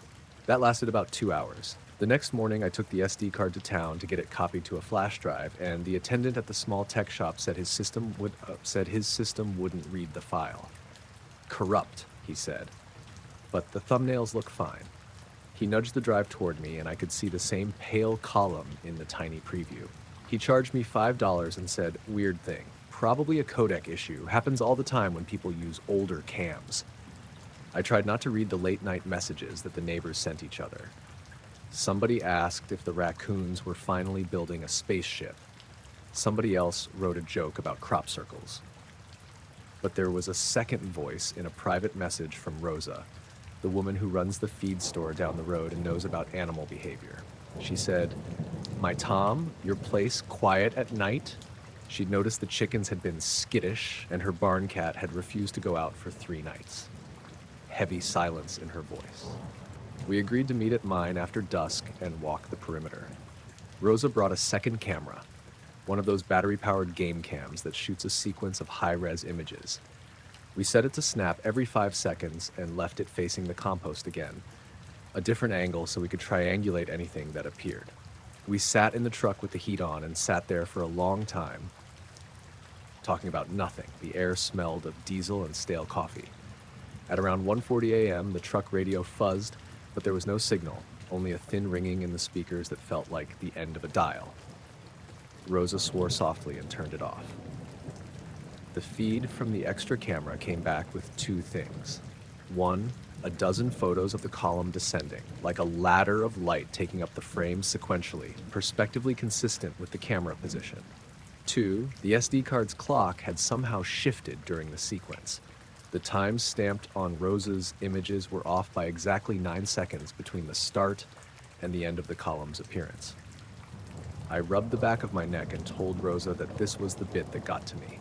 Not just the thing itself, but the way time hopped around in logs and files, like a file had been edited by a hand that didn't care about our clocks. We took the cameras down the next morning and pored over the frames on my kitchen table. I printed a sheet and pinned them to the corkboard. The column's base blurred in the photos immediately below the point where it met the ground, but there was no evidence beneath it that anything had been there. No smudging on the compost lid, no displacement of soil. The frames after it vanished minutes later showed nothing different about the grass. If something had been on the ground, it had left no trace. Later that week, I put out the camera again on different posts. If it was animals, they'd show up everywhere. If it was whatever that column was, maybe it would come from another direction. The following morning, I found photos of the column again, but this time it appeared not over the compost, but beyond the wood line, between two trees where there's a hollow and the land slopes down toward the creek. The angle was wrong for any street lamp. There were no drone flights in the logs, and the neighbor across the fence swore he slept through the night and had not shown a beam in our direction. Every time the column showed up in the camera's frames, it behaved the same way, descending from the dark, touching or almost touching the ground, sometimes appearing to lean as if it were searching for something. Once it spread out at the base like a hand laid on sand, then narrowed and vanished. The camera files would be fine, then glitch, then come back with more frames. My email inbox filled with messages from people who had seen the images and wanted to know what we were doing about it. Some wanted to help. One guy from 2 towns over asked if he could mail me a thermal unit. I declined. It's been 3 weeks now. I left the latest camera up because I couldn't help myself. The dog follows me to the fence post and sits patient and fixed-eyed. The compost lid remains closed. The neighbors joke in a way that wants normal answers. I keep going out at dusk to stand where the camera stood and look up into the tree line and the patch of sky above it, waiting for any hint of movement that would make sense. Sometimes the yard is just a yard. Sometimes the feed shows a streak of light across the top edge, which I can explain as a plane or a meteor. Sometimes, and this is the thing that keeps my hands from steadying when I make coffee in the morning, the camera's SD card will load and the first 2 images will be blank, then the next 20 will have the column, one after the other, clean as a script. No footprints, no scorch, no sound. Just a record on plastic that says, in pixels, this happened. I've stopped leaving the compost lid open at night. I check the lock on the gate twice. The dog sleeps near the door. Friends ask if I'm thinking of calling someone official. But who do you call about a quiet column of light that descends without leaving a mark? The forest authorities would laugh me out of the office. The university people would want to put a suite of detectors up and ask me to sign waivers. I've done what I can. More cameras, different angles, backups of the files in triplet. The pattern repeats, and the questions don't get any better. Last night, the column showed up on a camera I'd left pointing at the creek mouth, where the ground falls away and water runs hidden under driftwood. On the images, it came down the same way, the lower frames catching a faint ripple along the surface of the water like a wake that was not made by something crossing above it. I stood there with Rosa at my side, both of us looking at the sequence on the laptop, and felt something like vertigo. The creek sounded normal outside the door, thin and steady. The dog paced and then lay down and watched the darkest tree. I don't know if I'm waiting for an answer or for the lights to stop showing up at all. All I know is what's in the files, and the files say the same thing over and over. A column of light descends from where there isn't any source visible, lingers as if assessing, and then folds away. It's a small, private glitch in my life that would be silly to fear if it didn't rearrange the quiet of the yard when it happens. I still put the camera up most nights, partly because I want to catch something that will explain it, and partly because I don't want it happening without me knowing where to look. If anything changes, I'll write it down. For now, I keep loading the SD cards, backing them up, and looking at the pale columns in sequence until the pixels blur together.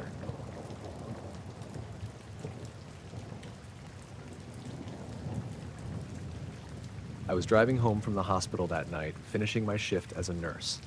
It was one of those late July nights in Iowa where the air sticks to your skin, even inside the car with the AC blasting. The sky was clear, a deep, saturated black, and the moon had already slipped behind some clouds. My route home takes me through a stretch of back roads between Cedar Falls and my apartment in Waterloo, 2 lanes winding through cornfields and the occasional farm. I've driven it 100 times alone at night, and it's never felt threatening, just quiet, familiar. I remember it started out normal. The radio was playing soft jazz low, my hands resting lightly on the steering wheel. The headlights cut cleanly through the darkness, illuminating the corn that pressed close to the road. I passed the old red barn near the Jensen farm, its paint peeling, the silo dark against the horizon. That's when I saw it. At first, I thought it was a car coming toward me, reflected in the distance. The headlights glinted on something metallic ahead, a quick flicker that caught my eye. I slowed a little, squinting, but there was no other vehicle. The road was empty. Nothing behind me in the mirrors. My pulse picked up slightly. I chalked it up to fatigue and the low adrenaline you get from driving alone at night. I kept going, my foot easing off the accelerator, and the reflection stayed there just ahead. I swear it wasn't just a single point of light either. It had depth, like the headlights were bouncing off an actual object. I tried to figure out if it was some farm equipment left out in a field, maybe the side of a tractor or a silvery roof of a grain bin catching my light. But everything along that stretch is dark at night. No farm equipment was supposed to be out there. As I got closer, the metallic gleam shifted. It was subtle, almost imperceptible, like the angle of the reflection had changed. Not because I moved, I could tell. My headlights were steady, the car wasn't tilting. The reflection seemed to tilt on its own. It gave this odd impression like a mirror slowly turning away. I blinked, and it moved again, tilting farther. Then it started rising, not like a plane or helicopter, but almost smoothly, deliberately, straight up. I expected some kind of engine noise, some sound at all, but there was nothing. Absolute silence, except for my own tires on the asphalt. My stomach turned a little, and I felt a sudden awareness of how alone I was out there. I slowed even more, down to maybe 15 miles an hour, keeping my eyes locked on it. By the time I was directly underneath where I thought it had been, the reflection was gone. Not behind me, not ahead, not in the fields, just gone. I checked the mirrors frantically, scanning the sky, the corn, the road. Nothing. It was like it had disappeared entirely. I kept driving, heart still racing, trying to make sense of it. My brain kept testing explanations. A stray piece of tin in the field, a metallic sign, a trick of the headlights. But I know that stretch of road, there's nothing like that there. And it had moved, tilted, lifted, gone. Nothing stationary reflects like that. A few minutes later, I saw something else that made me slow again. The corn on the left side of the road had a shimmer to it, like wet metal. At first, I thought it was dew, or maybe the moon breaking through clouds for a second. But the shimmer moved slightly, just enough to look intentional. Not like wind, because the air was dead calm. I passed it slowly, staring straight ahead, and when I glanced in the side mirror, it was gone, like it had never been there. By the time I reached the intersection where the road meets the highway, I was gripping the wheel too tightly, my knuckles white. The lights of the town felt almost unreal after that stretch of black fields. Everything was normal again, houses, street lamps, the occasional late-night jogger, but I kept glancing at the sky, half expecting the metallic sheen to return. I pulled into my apartment complex, parked, and sat for a long moment in the driver's seat, breathing, trying to process it. I thought maybe I'd imagined the reflection entirely, my brain playing tricks after a 12-hour shift. But I can't explain the way it tilted, the smoothness of its rise, the complete silence. Not a plane, not a drone, not a bird. Nothing I've ever seen behaves like that. I went inside, left the lights on in my apartment, and kept thinking about it as I showered. My phone buzzed with some work texts, and I checked them, but my mind kept drifting back to the road, to that metallic gleam, tilting, rising. The next morning, I drove that same route again, in daylight. Everything looked the same as usual: the old barn, the cornfields, the gravel edges of the road, nothing out of place, no metallic sheen anywhere, no trace of the movement I saw. Tried to explain it to my friend Nate that evening when we had a drink, but he just laughed it off. Probably a trick of your lights, he said, but it didn't feel like a trick. I don't think I've ever noticed headlights reflecting off anything in the same way before. I haven't taken that back road at night since. I stick to the highway now, lights overhead, other cars around, but sometimes when I'm driving late and the moon is out, I catch a flash in the corner of my eye, a glint in the fields, and I instinctively slow down. Half of me wants to look, the other half wants to keep driving straight. I don't know what it was. I can't explain it. And I can't make myself forget the way it moved, smooth and deliberate, rising into the sky without a sound.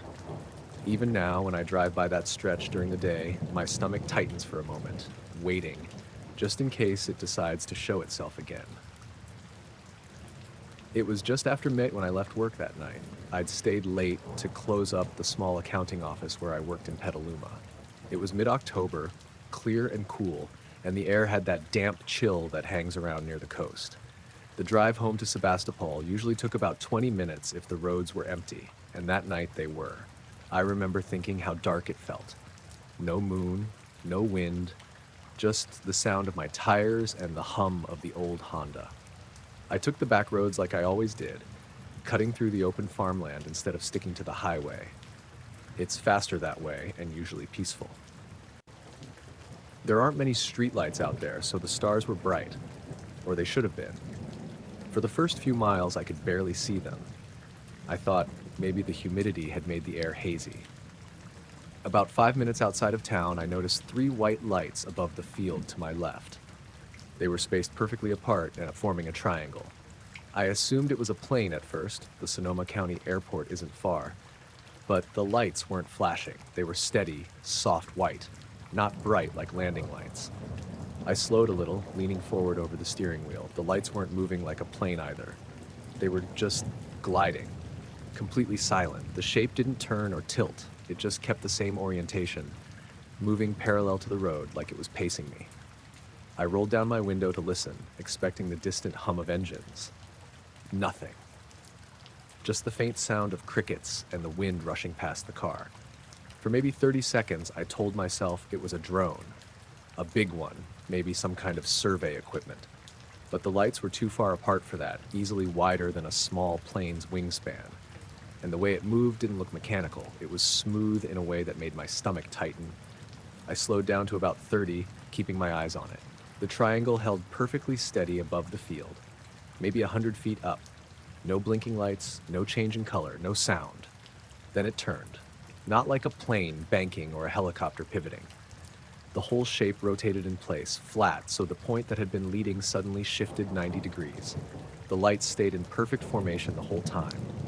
It was like watching a compass needle rotate, slow and deliberate. I don't know why, but I pulled over. I think I wanted to see it without the motion of the car. I stopped by the side of the road and turned off the engine. The night went dead quiet. No frogs, no insects, no wind. I could hear my own breathing. The lights stopped rotating and hovered there. I sat for a second, just staring, then reached for my phone. The screen glared too bright in the dark, and by the time I got the camera app open, the lights had started to move again. This time, they tilted backward, like the whole shape was angling upward. I hit record and aimed the phone out the driver's side window, trying to keep the lights in frame. They tilted higher, slower, and then, without warning, shot straight up. Not fast like a rocket, but impossibly smooth.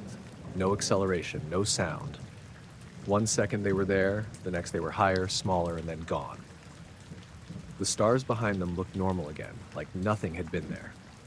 I just sat there for a while, the phone still recording the empty sky. My heart was pounding, and I felt that weird tightness in my chest that comes from holding your breath too long. I didn't even realize until later that the recording didn't save. The app crashed, and when I reopened it, the last clip was from earlier that afternoon. I started the car again and got back on the road. For the next mile or so, I kept looking up through the windshield, half expecting the lights to come back. The radio, which had been off, suddenly turned on by itself. Static, no station.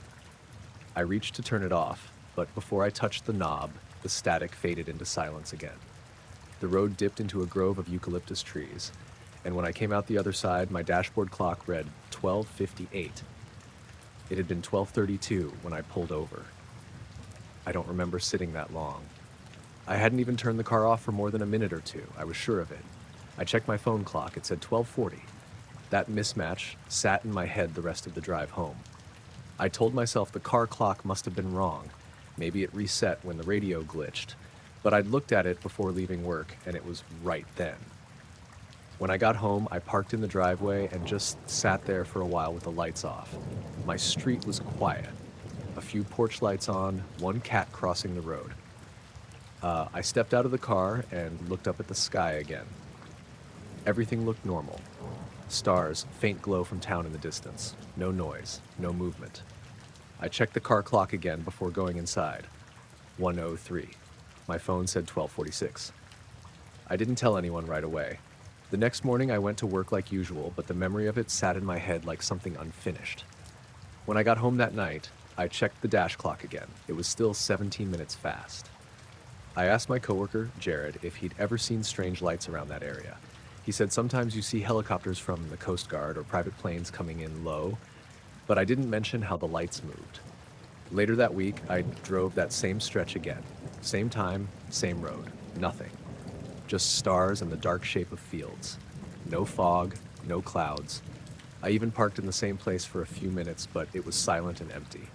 I tried not to think about it too much after that, but sometimes I catch myself replaying how the lights moved.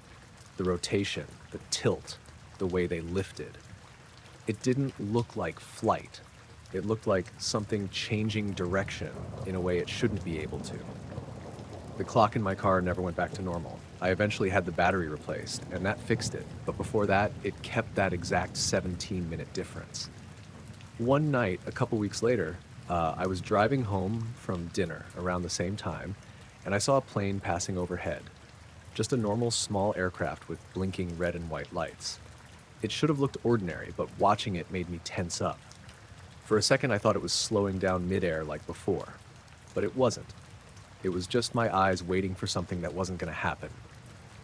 That's the thing that stayed with me the most. Not fear exactly, but that feeling of waiting. Like part of me expects to see those three lights again every time I look up at the sky.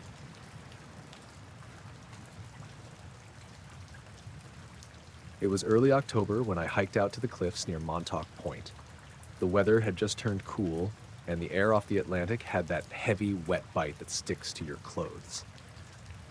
I'd gone out there on a Friday afternoon after work. I'm a surveyor for Suffolk County, and figured I'd walk the coastal trail for an hour or so before sunset.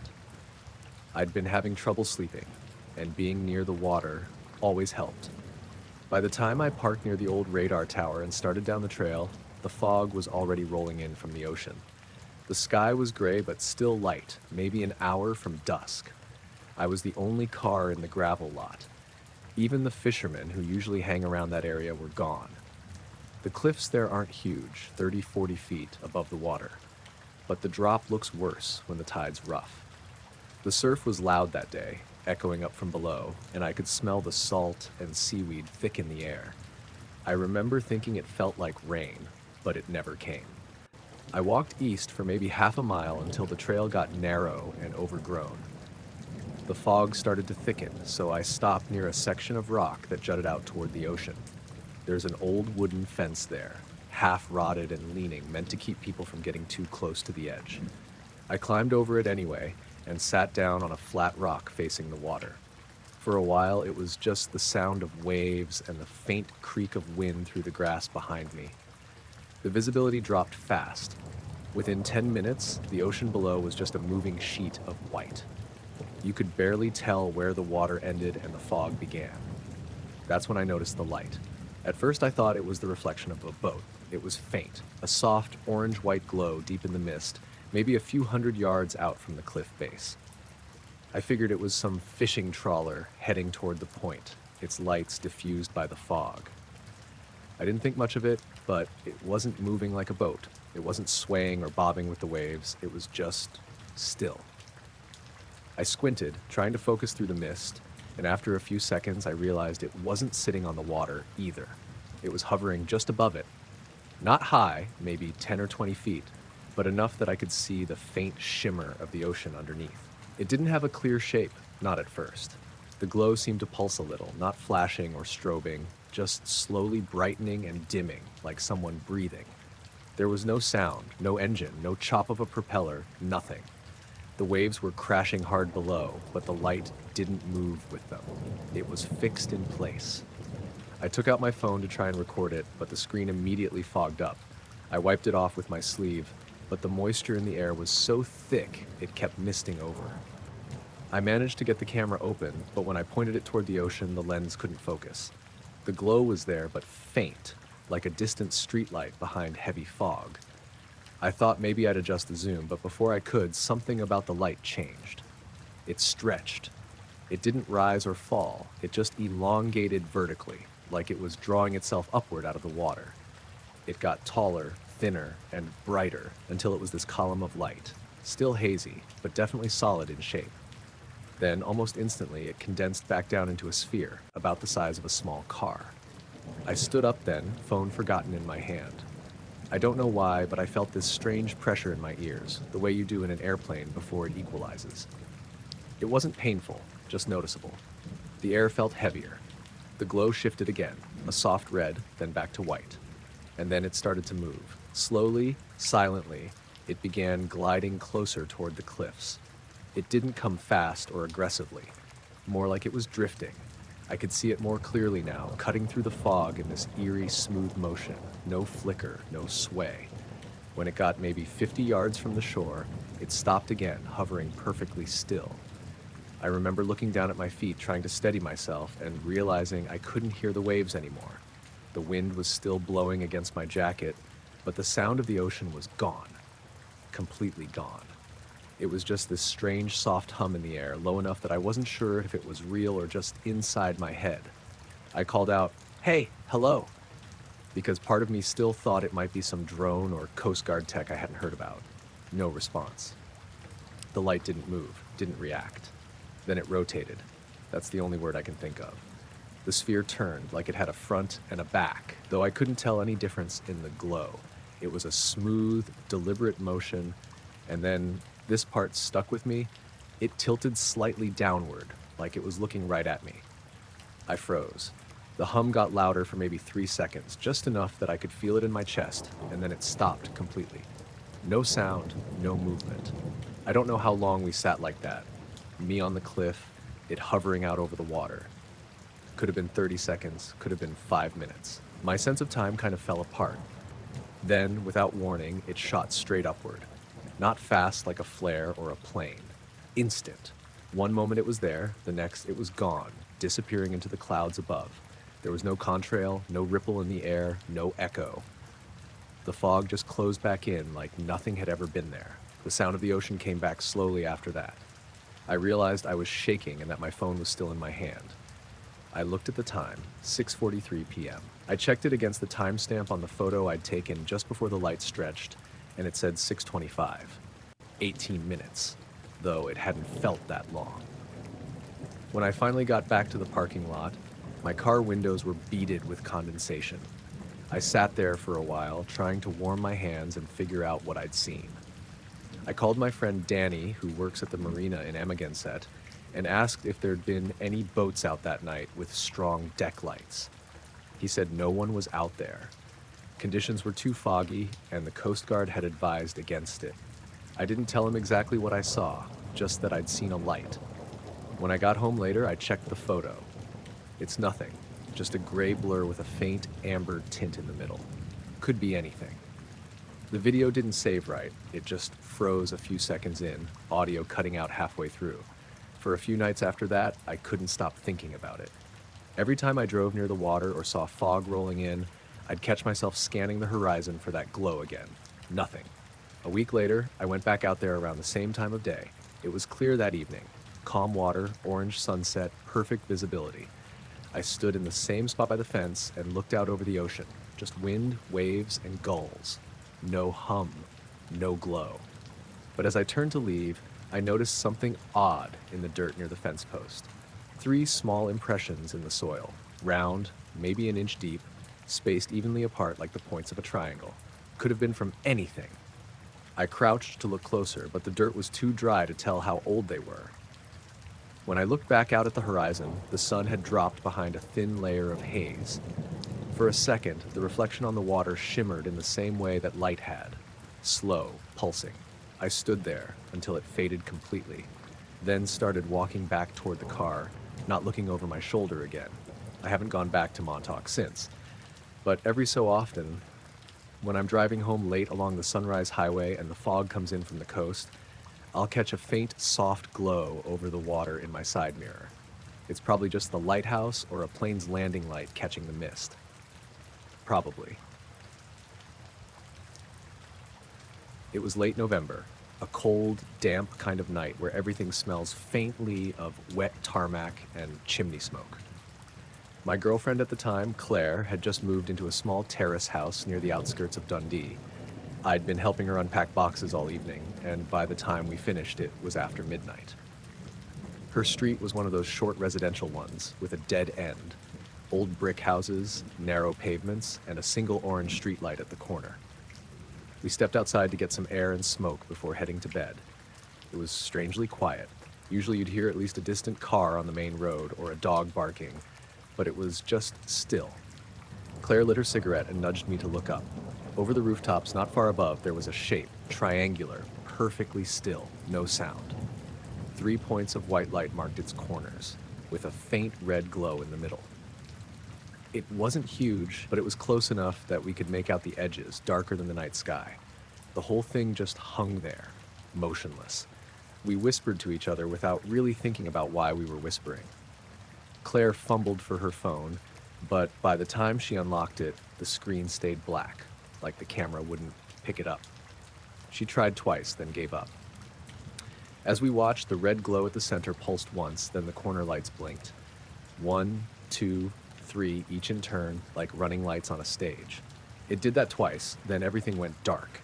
There was no movement when it disappeared, no sudden speed or upward climb. It just wasn't there anymore. We stood there for a while, shivering, staring at the empty sky. Eventually, Claire muttered, "Let's just go inside." Neither of us slept properly that night.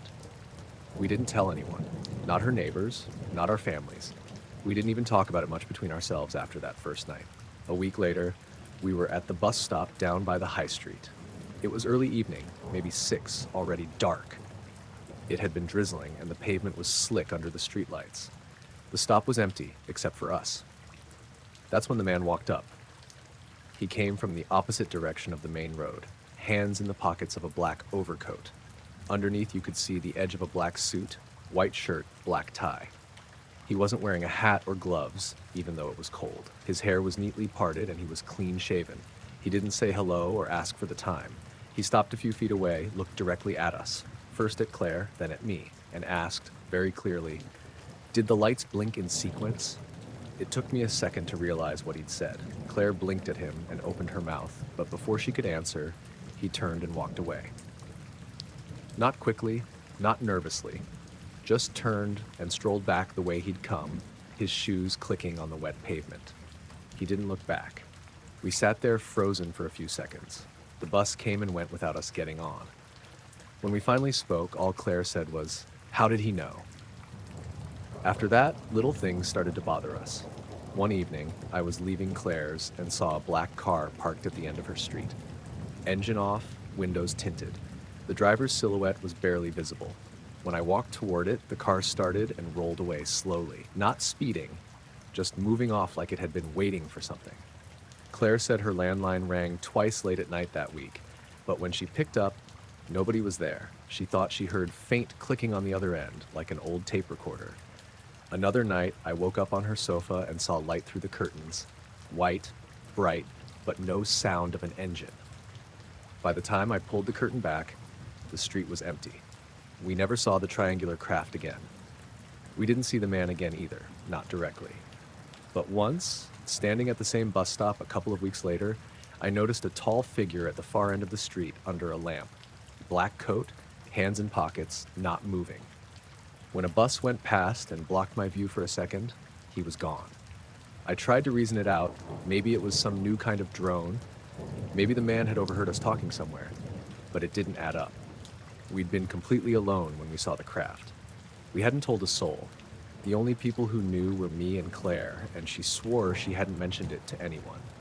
By January, she moved again, closer to the city center. The car stopped showing up after that. The phone calls stopped too. We never got an explanation for any of it.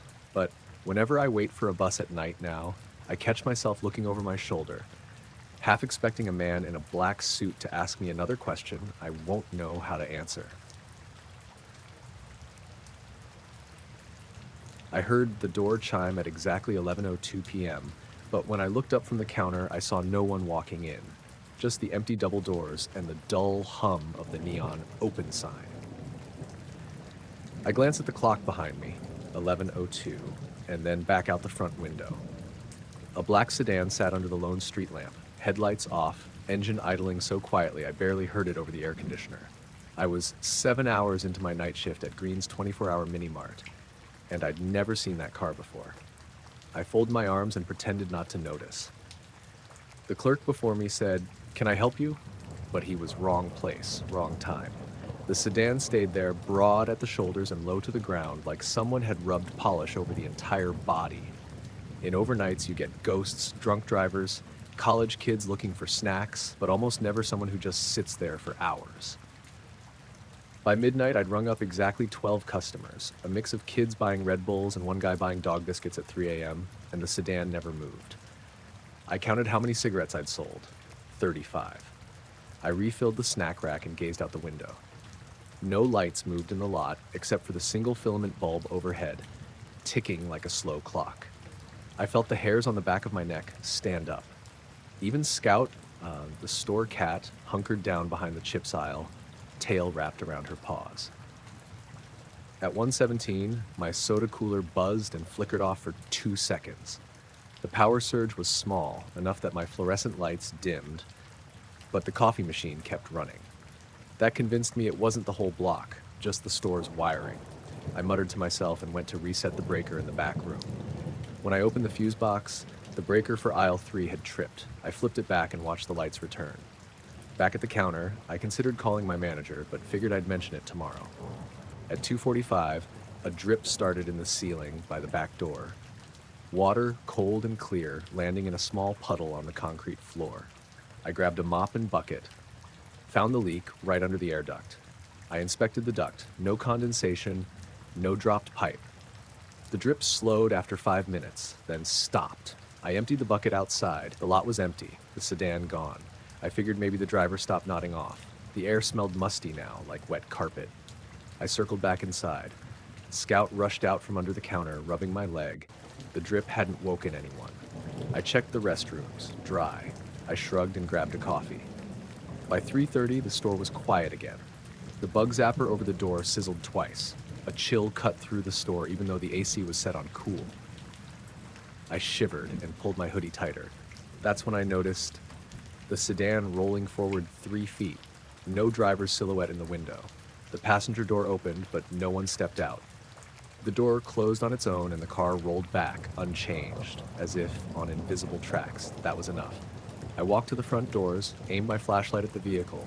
No one inside. No movement. The engine was off now, and the thick tires blocked any sound of it starting again.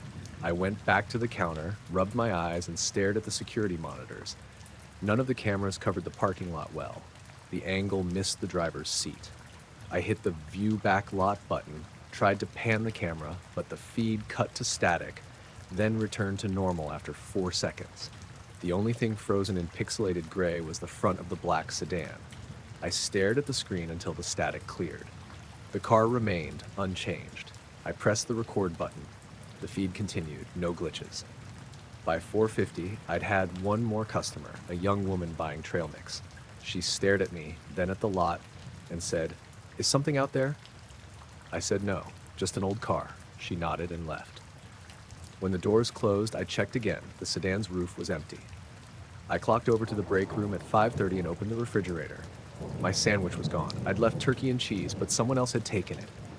No note, no wrapper in the wastebasket. Just empty plastic. I thought maybe the night janitor had come in early, but I hadn't heard anyone.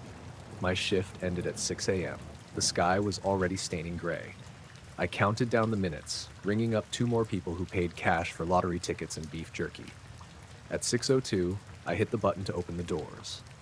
The chime sounded, and I grabbed my jacket. I walked out to the lot, expecting the sedan to still sit there, mocking me. But the lot was empty. No car, no footprints in the gravel, no oil spots. I checked the side door exit. It was locked and no one had tried to pry it. My phone buzzed. A text from the manager saying, "Leave the key under the mat tonight. Maintenance at 10." I hadn't told her the fridge thing, hadn't mentioned the car, nothing. I answered, "Got it." I walked to my car, keys in hand, and stopped. A black SUV sat idling in front of the convenience store across the road. A man in a black suit sat in the driver's seat. Jacket buttoned, tie narrow, hands flat on the wheel. He stared at me without blinking. My pulse spiked. I raised a hand in greeting.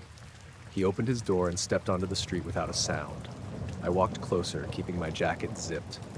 The morning was cool under my breath. He said, "You won't remember this conversation." His voice was low but clear. He reached into his jacket pocket and pressed a small card into my palm. I saw the edges, white, blank, and in the corner a single line of type. "Do not recall." I blinked. He stepped back, got into the SUV, and drove away without headlights, tires rolling silent on asphalt. I stood there holding the card. When I looked down, the text was gone. My hand was empty. I glanced across the road. The store's doors were closed, lights still on inside. I got into my car, locked the doors, and drove away without looking back. I was out running near the San Marcos River just before dawn. Name's Daniel Morales, and I've been living around here for most of my life, born and raised not too far from the riverbanks. Running's always been my go-to for clearing my head, especially early mornings when the world's still quiet and the city feels like it's holding its breath before waking up. That morning, I left the house around 5:30. The sky was still that deep, heavy blue you get before sunrise, and the air had that cool edge that means the heat's going to come on strong by noon. I'd planned a usual route, a loop that follows the river trail, cuts through some woods, then back around the downtown area. Nothing fancy. The first couple miles were the same as always. My feet hit the cracked pavement steady, my breath coming out in little puffs. The trail wasn't busy, just a couple of other early risers and a few dogs being walked. I was halfway through when I hit this small clearing I hadn't really paid attention to before. It's not a big deal, just a spot where the trees thin out a bit and you get this open patch with grass and a few scattered rocks, kind of tucked away from the rest of the trail. As soon as I stepped into that clearing, something felt off. The air got thick all of a sudden, like somebody turned the humidity way up. But that wasn't it. It felt colder too, which made no sense with the humidity. My skin prickled, the kind of feeling when you walk into a room and know something's just not right but can't say why. I slowed down and my breath came out slower, fogging in front of me. I glanced at my smartwatch without stopping, and that's when I noticed the weird part. The screen lit up, but the timer jumped ahead by almost 12 minutes. Just like that. 1 second I was at 6:01, and the next it read 6:13. I stopped running right there. My heart started pounding, but not like I was scared, more like I was confused. I looked around the clearing, trying to find something, anything, that would explain how 12 minutes just disappeared. There was nothing. The trail continued on the other side, the trees swaying lightly, a bird or two waking up in the distance, but nothing to explain the jump in time. I had no memory of stopping, no memory of anything between the two times. I rubbed my wrist, hoping maybe my watch was glitching out. I tapped the screen a few times, checked the battery, checked the settings. Everything looked fine. It wasn't like the battery had died or the watch had reset. It was just missing 12 minutes from the clock. That's when I noticed something else. The clearing was silent. Dead silent. Usually around this time you get at least a few birds chirping or the rustle of leaves from a breeze, but the air was completely still, like someone pressed mute on the whole place. I tried to shake it off, thinking maybe I was tired or my brain was playing tricks on me. I started running again, but my legs felt heavy, like I was wading through water. About 100 yards down the path, I caught sight of movement out of the corner of my eye, something shifting between the trees. I turned my head fast, but whatever it was melted away before I could get a good look. That feeling came back, like I was being watched. I scanned the woods, but all I saw were trees and shadows. Nothing that made sense. I kept running, my steps quickening without me really meaning to. When I finally made it back to my street, the sun was just breaking the horizon, painting the sky pink and orange. I stopped and checked my watch again. The time matched the sunrise, but I still had this gnawing feeling that something wasn't right, like the world had tilted just a little and I'd slipped through a crack. I thought about calling someone, but what would I say? Hey, 12 minutes just vanished when I was running? It sounded crazy even to me. That day, I couldn't focus. I kept catching myself staring at my wrist or looking toward the trees near that clearing. When night came, I stayed inside, doors locked, windows shut tight. I told myself it was just a weird glitch, or maybe I zoned out without realizing it. But every time I go back running, I avoid that clearing.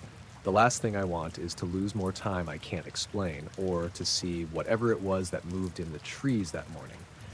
I'm not sure what I ran into that day. Maybe it was nothing but a trick of the mind. Still, it's the kind of thing that sticks with you, like a shadow on your shoulder you can't quite shake off. I had been driving the back roads near Waverly all evening, dropping off packages in the scattered farmhouses and trailers that lined the county roads. It was late October, the kind of night where the air is sharp but dry, and the fields stretch out flat with nothing but stubble from the harvest catching the headlights. I was alone in the truck, the heater humming quietly, and I was starting to think about pulling over somewhere for a quick sandwich before the last stop. That's when I noticed it. At first, I thought it was a reflection off the low clouds. The way the truck's lights hit a wet patch on the road or the edge of a pond sometimes makes the sky glow weird. But it wasn't moving. Not like headlights reflecting on clouds or fog or anything I'd ever seen. It was a faint circular glow just above the horizon, off to the right. My truck's headlights swept across it, and it held steady like it was ignoring everything around it. I slowed, trying to figure out if it was something on the ground, a barn window maybe, or some farm equipment left out. But the light didn't match anything. It wasn't flickering like a lantern or bouncing the way a tractor's lights do. It hovered in place, almost perfectly still, and as I moved closer, it didn't change in size. My first thought was, I must be seeing things, but the more I watched, the more my stomach tightened. I tapped the brakes, rolling down the window for some fresh air, the cool wind rushing in, carrying the smell of damp leaves and dirt. It was silent, completely silent, except for the truck engine. I craned my neck, trying to see it better, and that's when I noticed a faint shimmer around the edges, like heat waves rising off asphalt in summer, but cold and steady.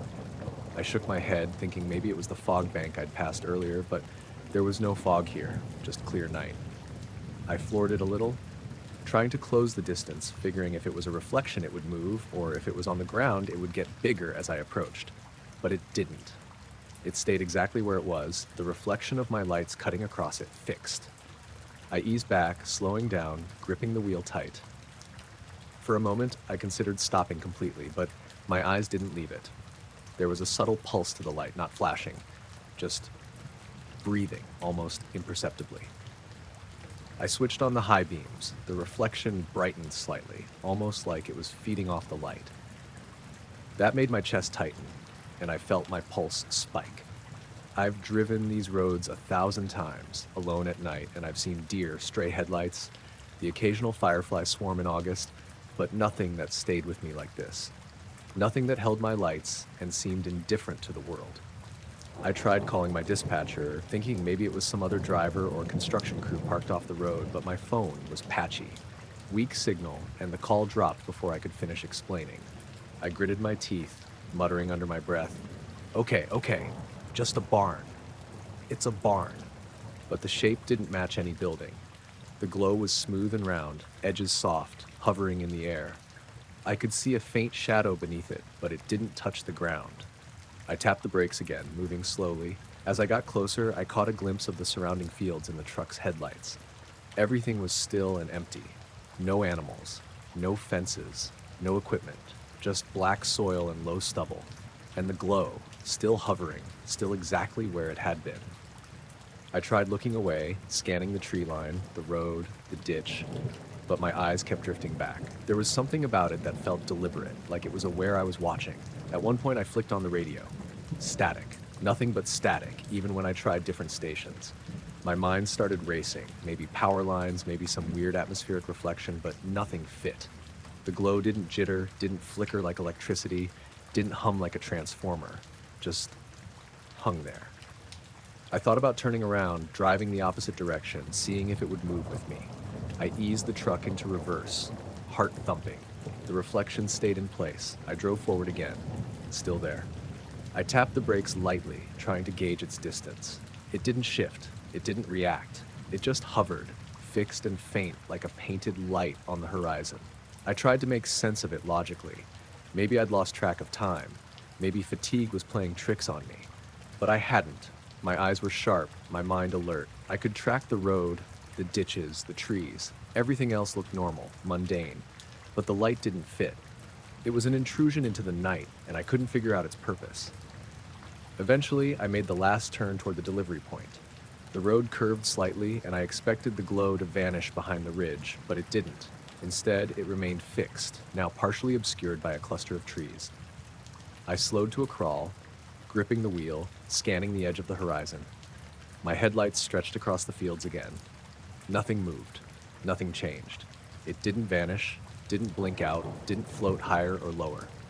Just stayed. I parked near the delivery house, engine running, lights off, trying to calm myself. From here, the glow was just a pale, unmoving dot on the horizon. I stepped out, the cold air biting my cheeks, and walked to the back of the truck, checking for any signs of people, animals, machinery. Nothing. Quiet. The only sound was the wind rustling the bare corn stalks in the field. I decided to finish my deliveries quickly and get back on the main road. As I drove away, the glow eventually sank behind a low rise in the fields, but not naturally. It faded slowly, almost reluctant to leave, lingering in the corner of my vision for several minutes.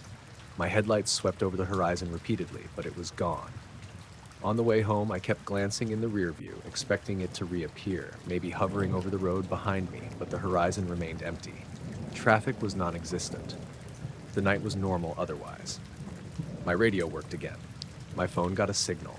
Everything returned to normal, except for that lingering sense of being observed, a pressure in the air I couldn't explain.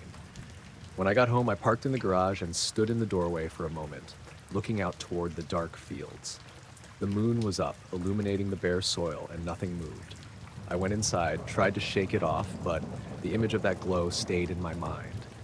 Fixed, unblinking, and absolutely unmoving, like it existed on its own terms. Even now, when I think about it, I wonder if it was a trick of light, some rare atmospheric phenomenon, or something else entirely. I drove the same route the next day, and nothing happened. Nothing. But sometimes when I drive those back roads alone at night, I swear I see a faint glow just over the horizon, and I instinctively slow down, half expecting it to still be there, waiting. I woke up in a hospital room with no idea how I got there. The fluorescent lights overhead buzzed quietly, and the smell of antiseptic filled the air. My head throbbed, and everything felt sluggish, like I'd been underwater for days. Nurses were moving in and out, but no one said much, just the usual check-ins and questions. When I tried to speak, my throat was dry and my voice came out hoarse. I looked at the clock on the wall. It was 9:17 a.m. I tried to piece together what happened, but nothing came. The last thing I remembered was waking up on my couch Saturday morning, watching the news. After that, a total blank. A doctor came in, kind enough, but clearly as confused as I was. She said I'd been found wandering on a nearby hiking trail 3 days ago, disoriented and dehydrated. They admitted me for observation. When I asked if anyone had reported me missing, she said no. I pressed her about what happened during those 3 days, but she just shook her head. No clue. Then I noticed something on my left forearm. A cluster of tiny scars, perfectly round, about the size of pinpricks, arranged in a tight circle. I didn't remember getting them. They weren't bleeding and there was no swelling, but they looked fresh enough, not more than a week old. I showed the nurse and she examined them carefully. "That's strange," she said quietly. "No idea what could cause marks like this. No burns, no insect bites, no signs of an allergic reaction. We're going to run some tests." I tried to think back to the weekend, to when I might have gotten them. But my mind was like a wall, blank and silent. Later, a friend came by, Mark, a buddy from work. I told him what happened, showed him the scars.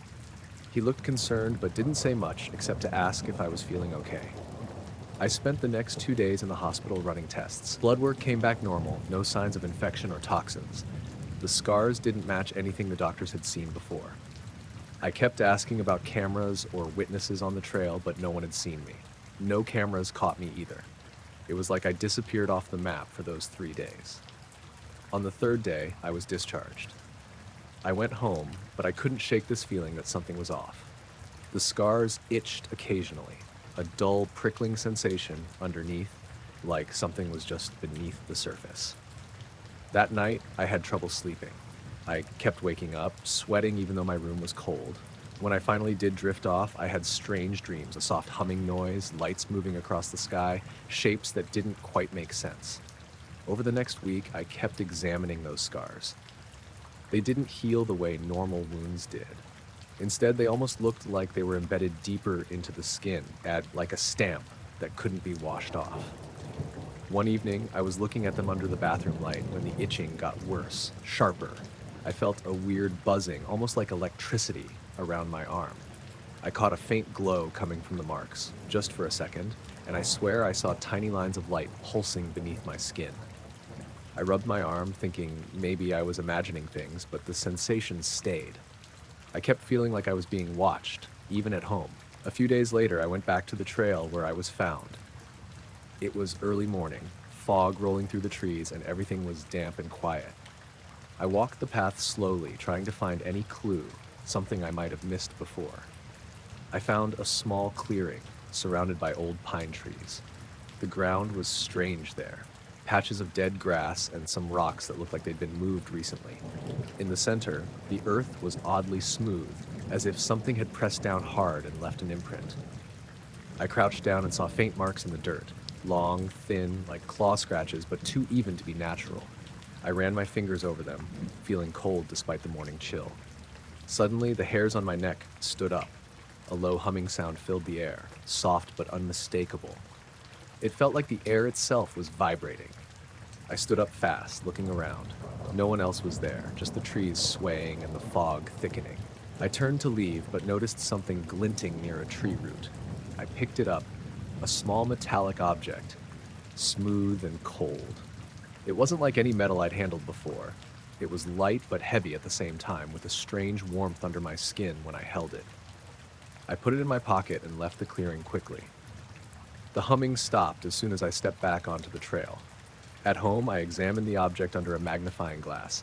It was perfectly round, no visible seams or markings, like it was crafted with precision beyond anything I'd seen. That night, the buzzing returned, stronger this time, and the scars on my arm pulsed with a faint blue glow. I couldn't sleep, kept watching my arm as the light seemed to shift just beneath the surface. The next morning, the scars looked a little different. The circle had expanded, and I could swear the marks were rearranging themselves. Like they were alive, moving in patterns I couldn't understand. I called the hospital again, desperate for answers, but they told me to come in for another checkup. When I got there, the doctors took one look and were just as baffled. They ran more scans, but nothing showed up on the x-rays or ultrasounds. No foreign objects, no injuries below the skin. The scars didn't hurt, but they felt invasive, like a silent presence embedded in me. I asked if anyone else had ever had something like this. One nurse hesitated and mentioned an old case about unexplained skin markings on hikers, but couldn't say more. I left the hospital feeling more unsettled than ever. Back at home, the object I found started to hum softly when I was near it. It felt like it was responding to me, like it was connected to those scars. I tried to throw it away once, but found it back on my nightstand the next morning.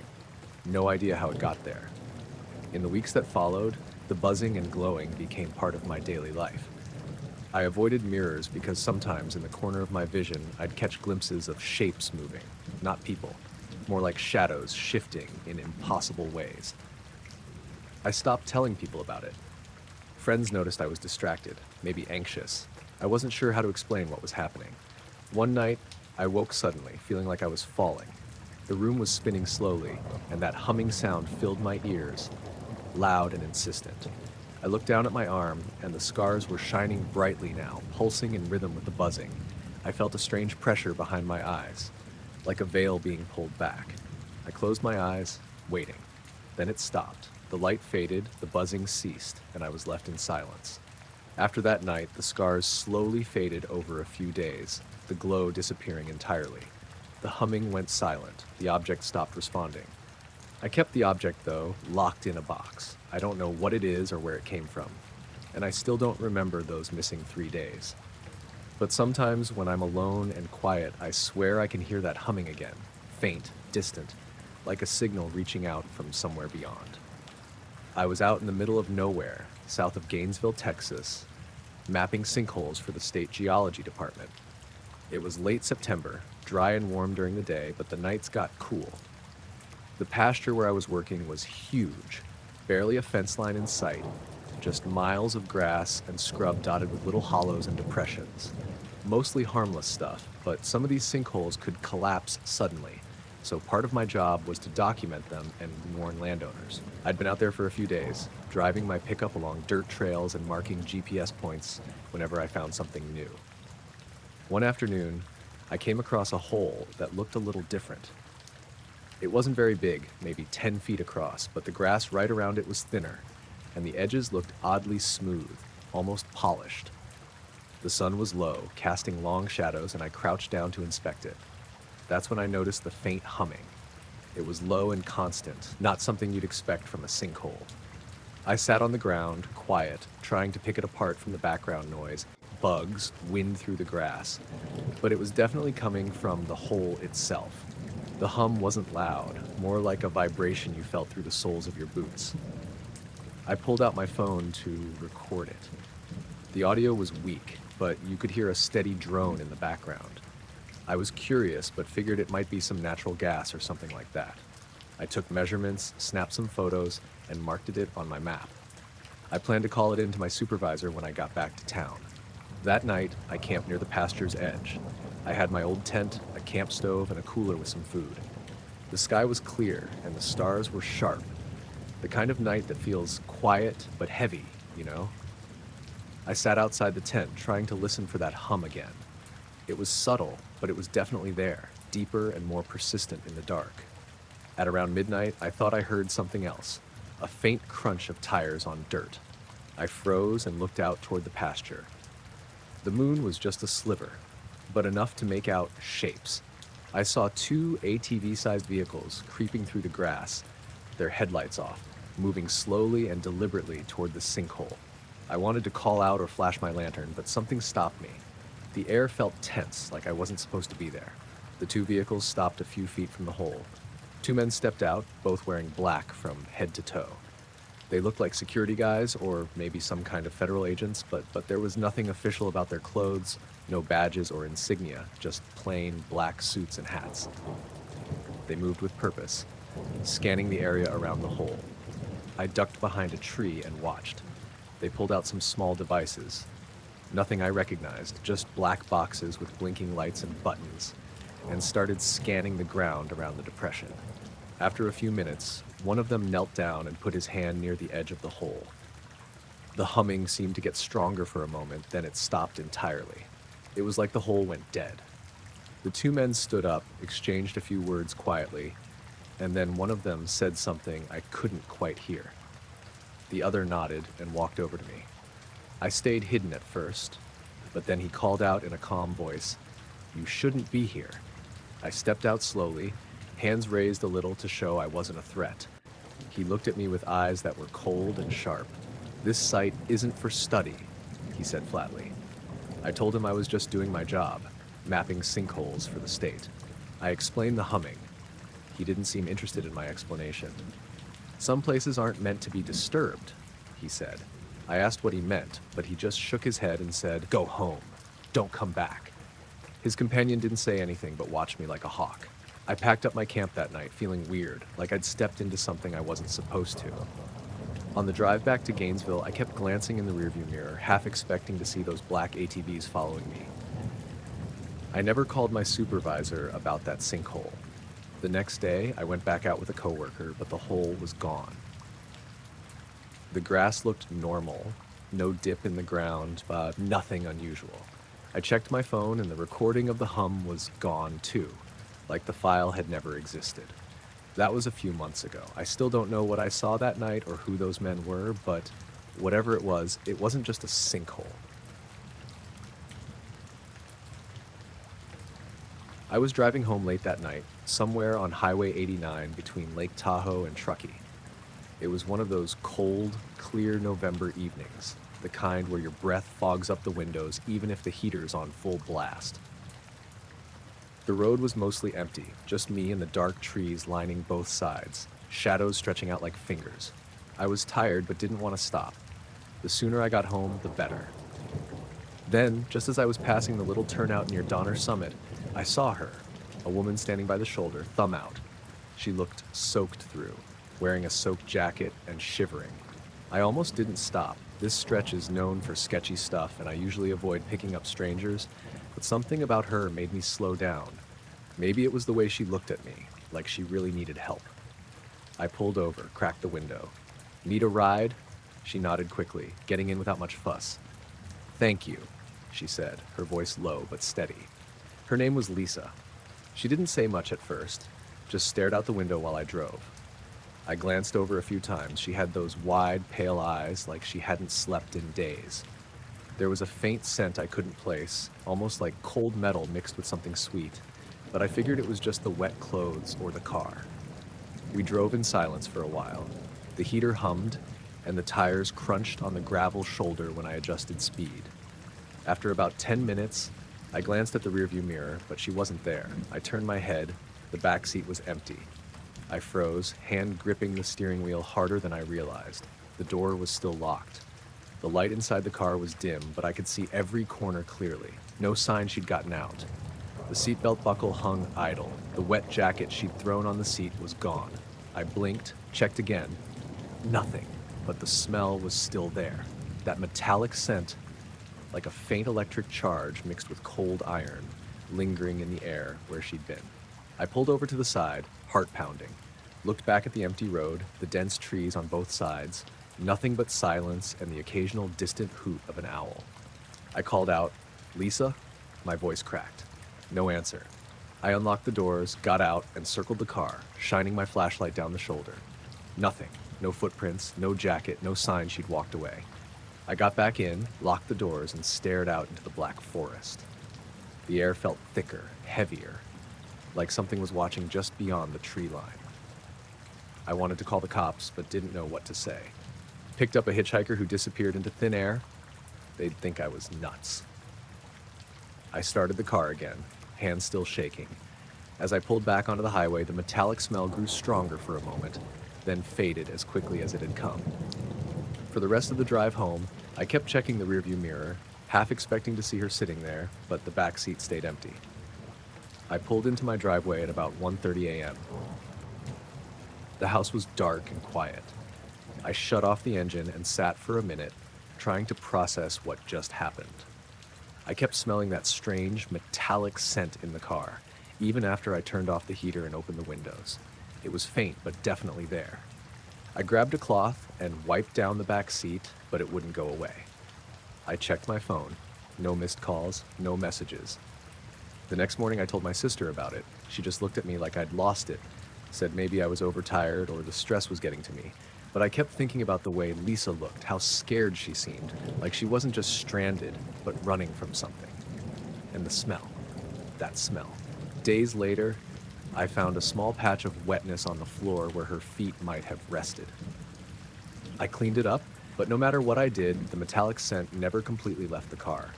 Sometimes at night, I swear I can still catch it, faint and cold, like a warning or a reminder.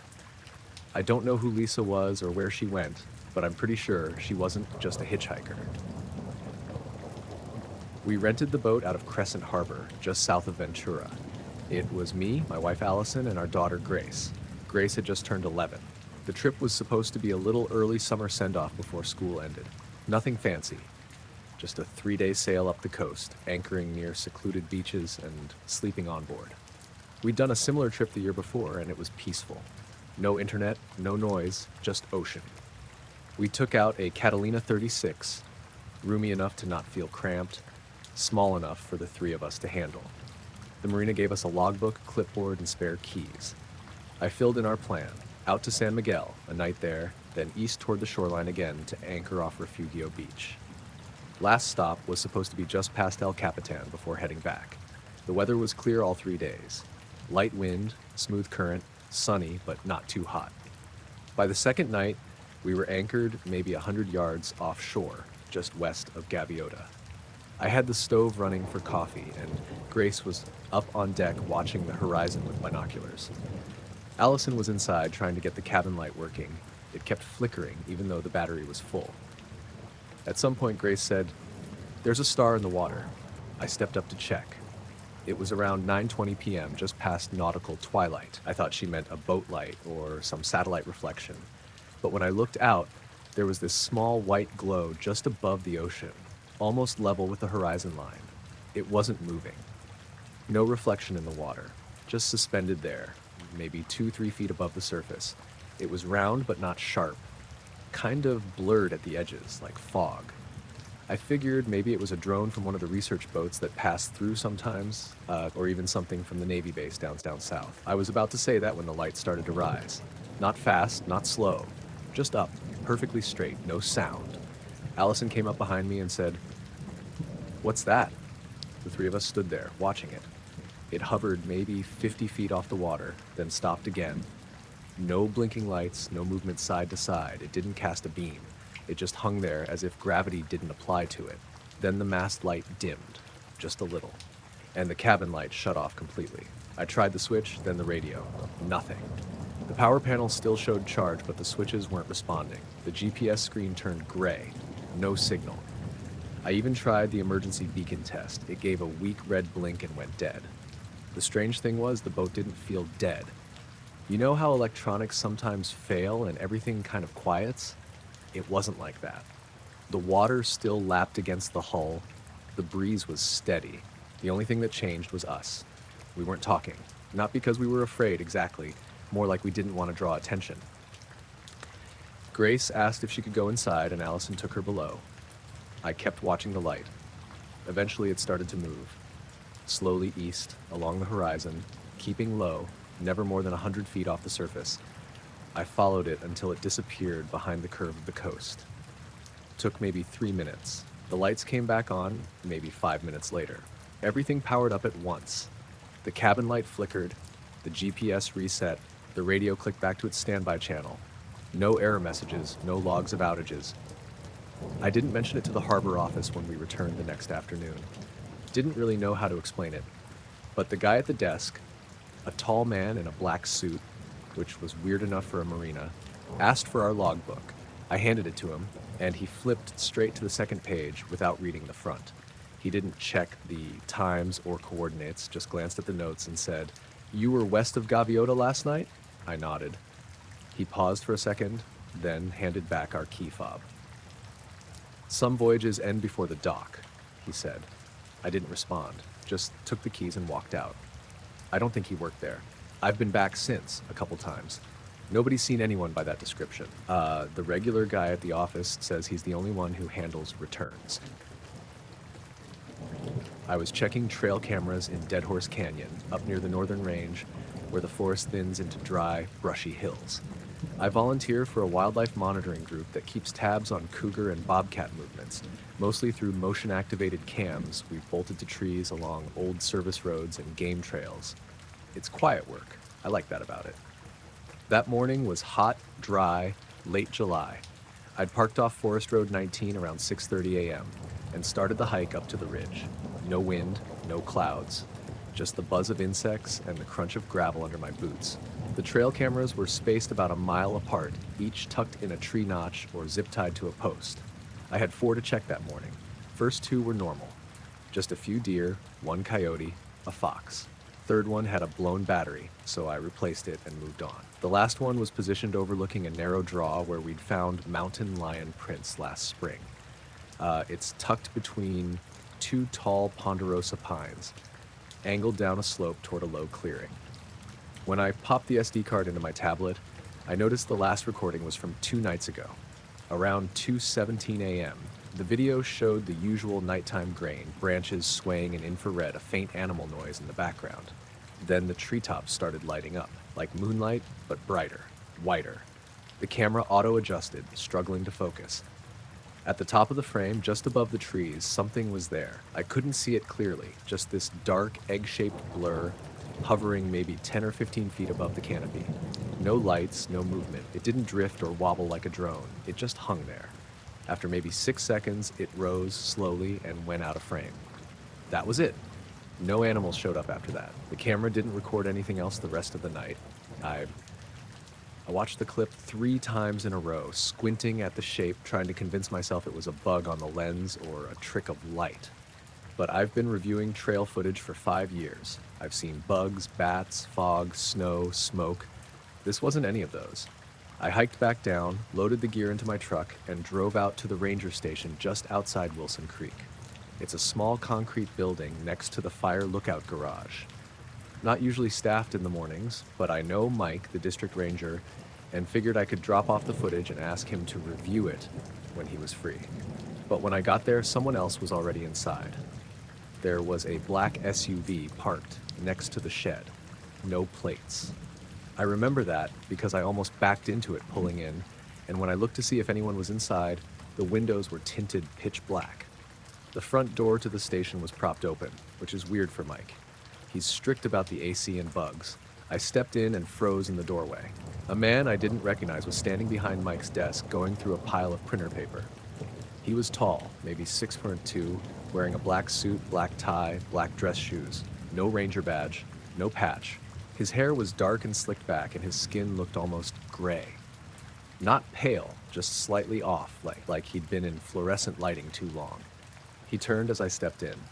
His face didn't show any surprise, just this blank kind of interest, like a cashier waiting for you to speak. I said, "Is Mike around?" The man nodded once and said, "He's off-site." Then he gestured at the printouts on the desk. "You're with the Wildlife Survey, correct?" I didn't answer right away. He picked up one of the pages and held it out. It was a black and white thermal still, one of mine, from a week ago, showing a herd of elk crossing a creek. I hadn't uploaded that one to the shared drive yet.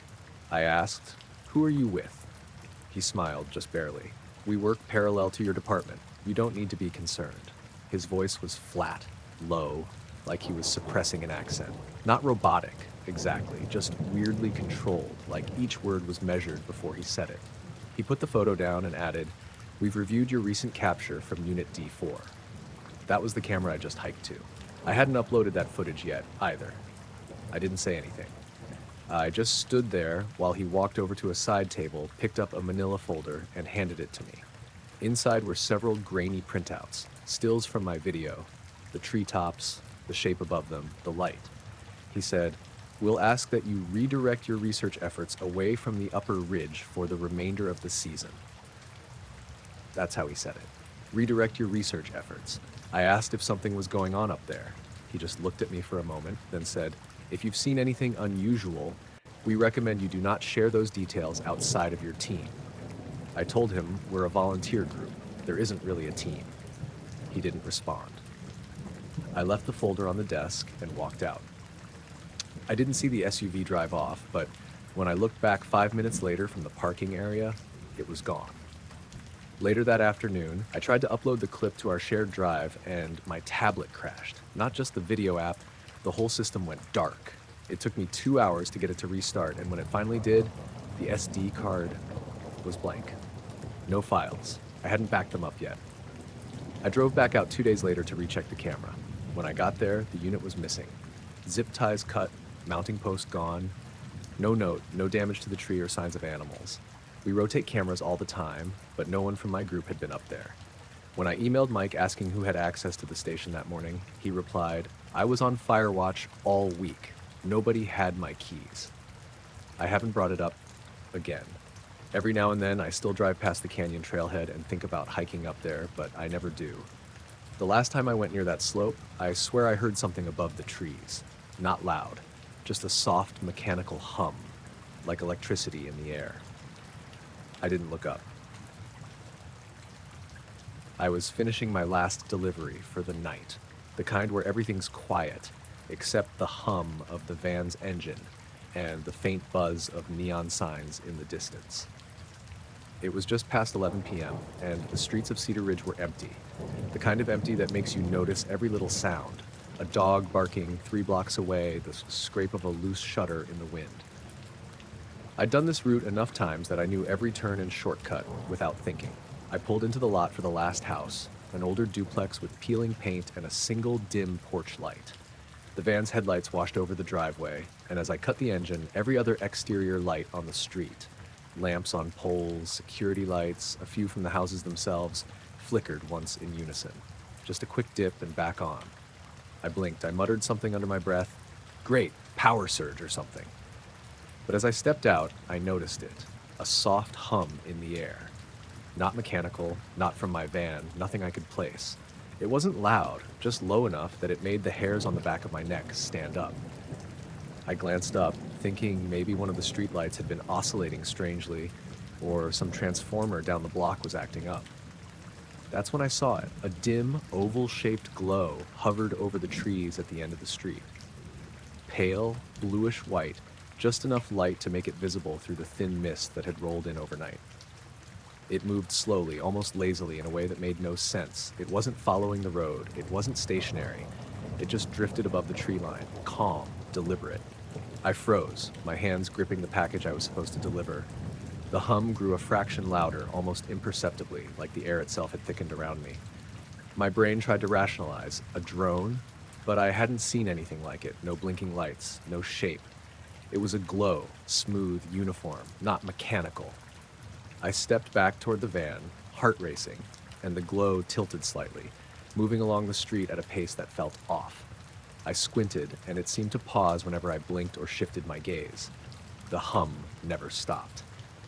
I reached for my phone to grab a picture, and the glow dimmed as if sensing the motion. It wasn't gone entirely, but it faded just enough that my camera couldn't pick it up properly. I lowered the phone and watched as it drifted toward the far edge of the trees and vanished completely.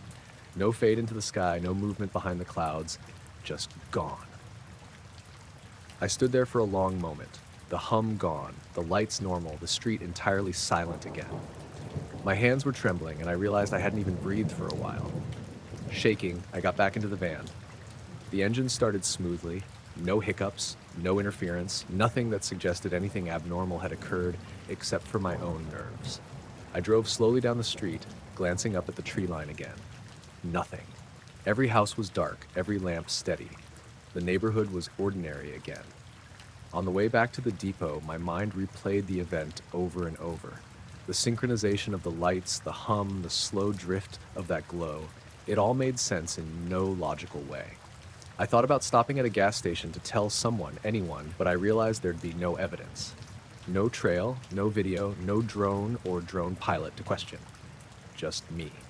I kept thinking I'd missed something. Maybe there was a plane behind the clouds? No, too slow, too deliberate. A weather balloon? Could be. Except of all the nights I've driven these streets, I'd never seen one behave like that, and the glow didn't move with the wind. By the time I reached the depot, the sun was starting to push light across the horizon. The event was hours ago in real time, but it felt like it had stretched out, moments dragging one after another. I parked the van, took a deep breath, and tried to shake it off. Later, I told my supervisor, half laughing, trying to sound casual. He nodded, said maybe a transformer or a low cloud catching city lights. I wanted to believe him. I wanted to. But I could still feel it, the hum vibrating faintly in my chest like an echo left behind by something that shouldn't exist. That night, on the drive home, I found myself looking up at the sky more than the road. Every flicker of light in the distance made me check instinctively. Every shadow along the tree line made me tense. I didn't see the glow again, but I could feel the memory of it, the way it hovered silently, completely indifferent to me or my van. I parked at home and sat in the driveway for a while. The neighborhood was quiet, normal. No hum, no flickering lights, no pale glow drifting across the sky. I finally got out, leaned against the van, and let the cold air settle on me. I couldn't explain it. Nothing about it fit with anything I knew. And yet, it happened. I've made deliveries in that area dozens of times before and since. I've seen fog, power blips, strange reflections, you name it, none of them compare. Every time the night is still, I find myself glancing at the tree line, half expecting to see that soft oval of light drifting slowly, moving in ways that no earthly thing should. I don't tell anyone else about it anymore. You can't. People would laugh or shake their heads.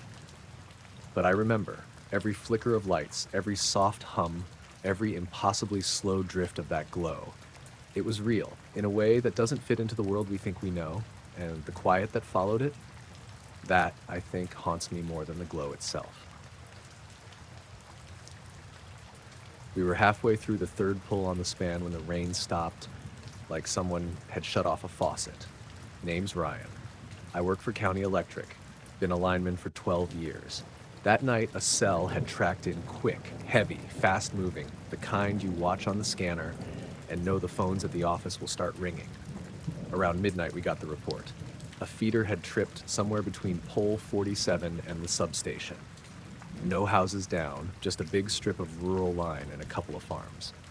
We loaded the truck, grabbed the double hot sticks, and drove out in a line of trucks like we always do, lights turning the rain into streaks along the road. The odd things began before we even got set up. The radio in my rig started cutting in and out with this thin, high static that none of us could tune away. Marco, my ground man, said it sounded like interference from a passing storm cell and shrugged. He's older and less wired for fuss, been on crews since before I was born, so when he shrugs, I try not to freak. The scanner was busy with weather reports, lightning strikes, and somebody somewhere calling that an automated breaker had tripped. It all sounded normal for a night like that, except for the way the static would climb in frequency every few minutes, and the way the rain, which had been steady on the truck hood, would stop in a perfect circle over the tree line and then come back hard. Like the storm itself had teeth. We set the bucket under pole 47 and raised up. The wind was a living thing by then, gusting and wrenching at the truck, even on the outriggers. You learn to ignore the elements until you don't, and the first 10 feet felt like routine. Seat locked, harness clipped, hot gloves on. The lights on the dash flicked in the rain. The floodlight on the boom cut a cone through the dark. Marco talked through his headset. "Ryan, you good up there?"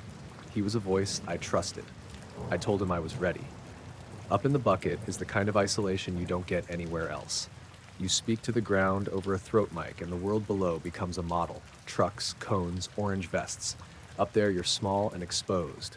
You feel the line under your hands in a way that's the only thing that keeps you pointed at the work. That night, the line felt wrong. It wasn't sag or tight.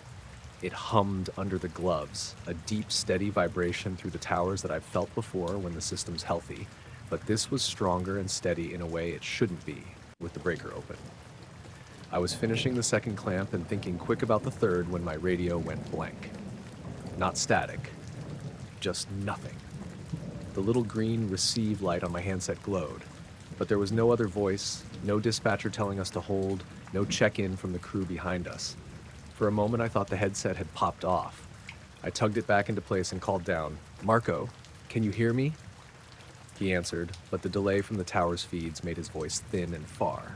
He said, "Yeah, we got you. Power's still out on this spur." Then there was that thin hiss, and his voice cut. And then the rain stopped. It didn't taper. The drops just stopped midair, and the world was reduced to the sound of the bucket's motor and my own breathing. You think storms are noisy no matter what, but that silence was complete, almost heavy. I could make out the blood bass of the feeder under me, the line's tone, and the tiny squeal of ceramic on post.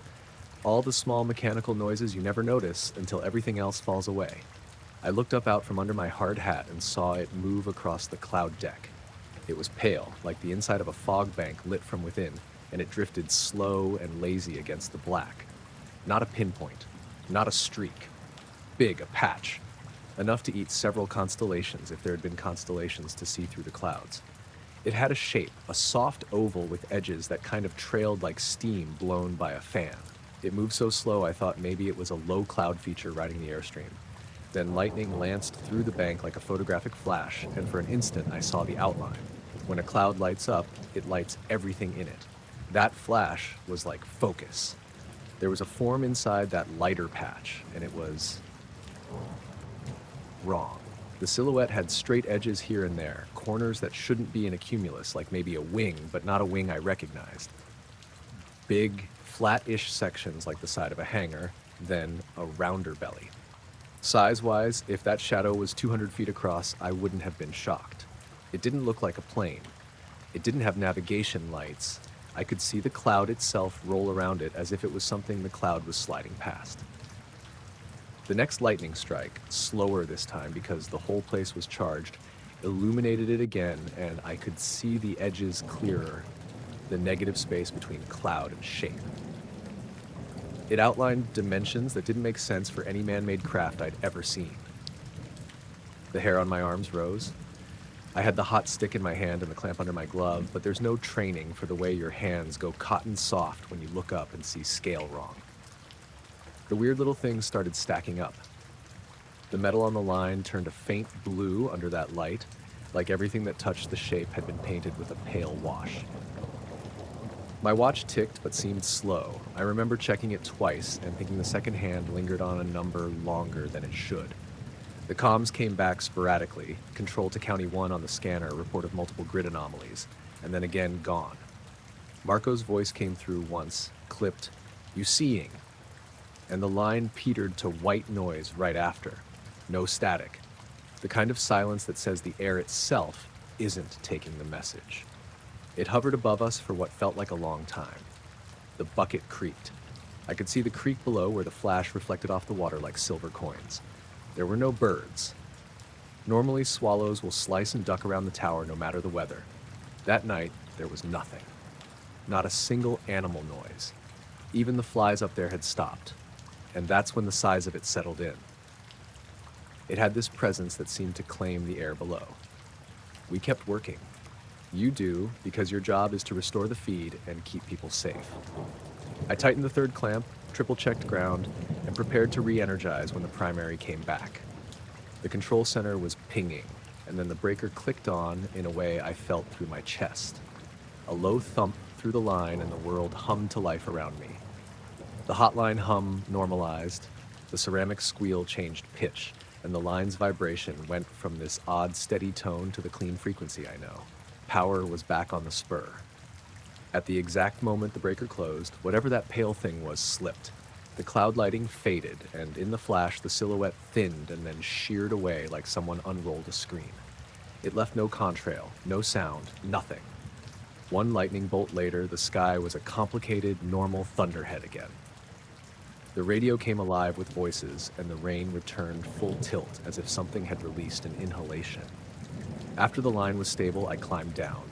On the ground, Marco swore and half laughed. He said his phone had gone dead in his pocket, and he actually thought the weather had fried it.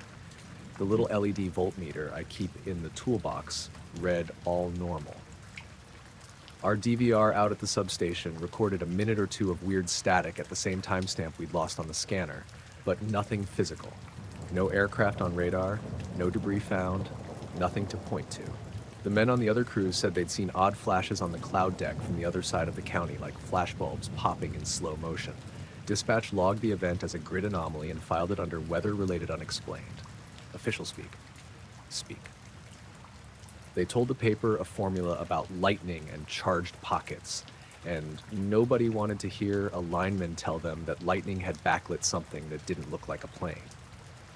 I drove home slow with the truck lights on low, rain spitting at the windshield in that raw way. It was hard to sleep afterward. Not because I felt haunted, but because my head kept making lists. The odd tone in the line before the breaker, the way the noise died, the exact moment the breaker closed and the thing left. I checked the camera on the barn of the closest farm the next morning. The footage shows a storm, a lot of light, and a period where the audio drops out. No silhouette, no object. The timestamps on the feed line up to the grid logs. There's a 9-second window my camera recorded as plain white snow and nothing else. People want answers, but I don't have one. I don't have a story about lights on or secret aircraft or military tests.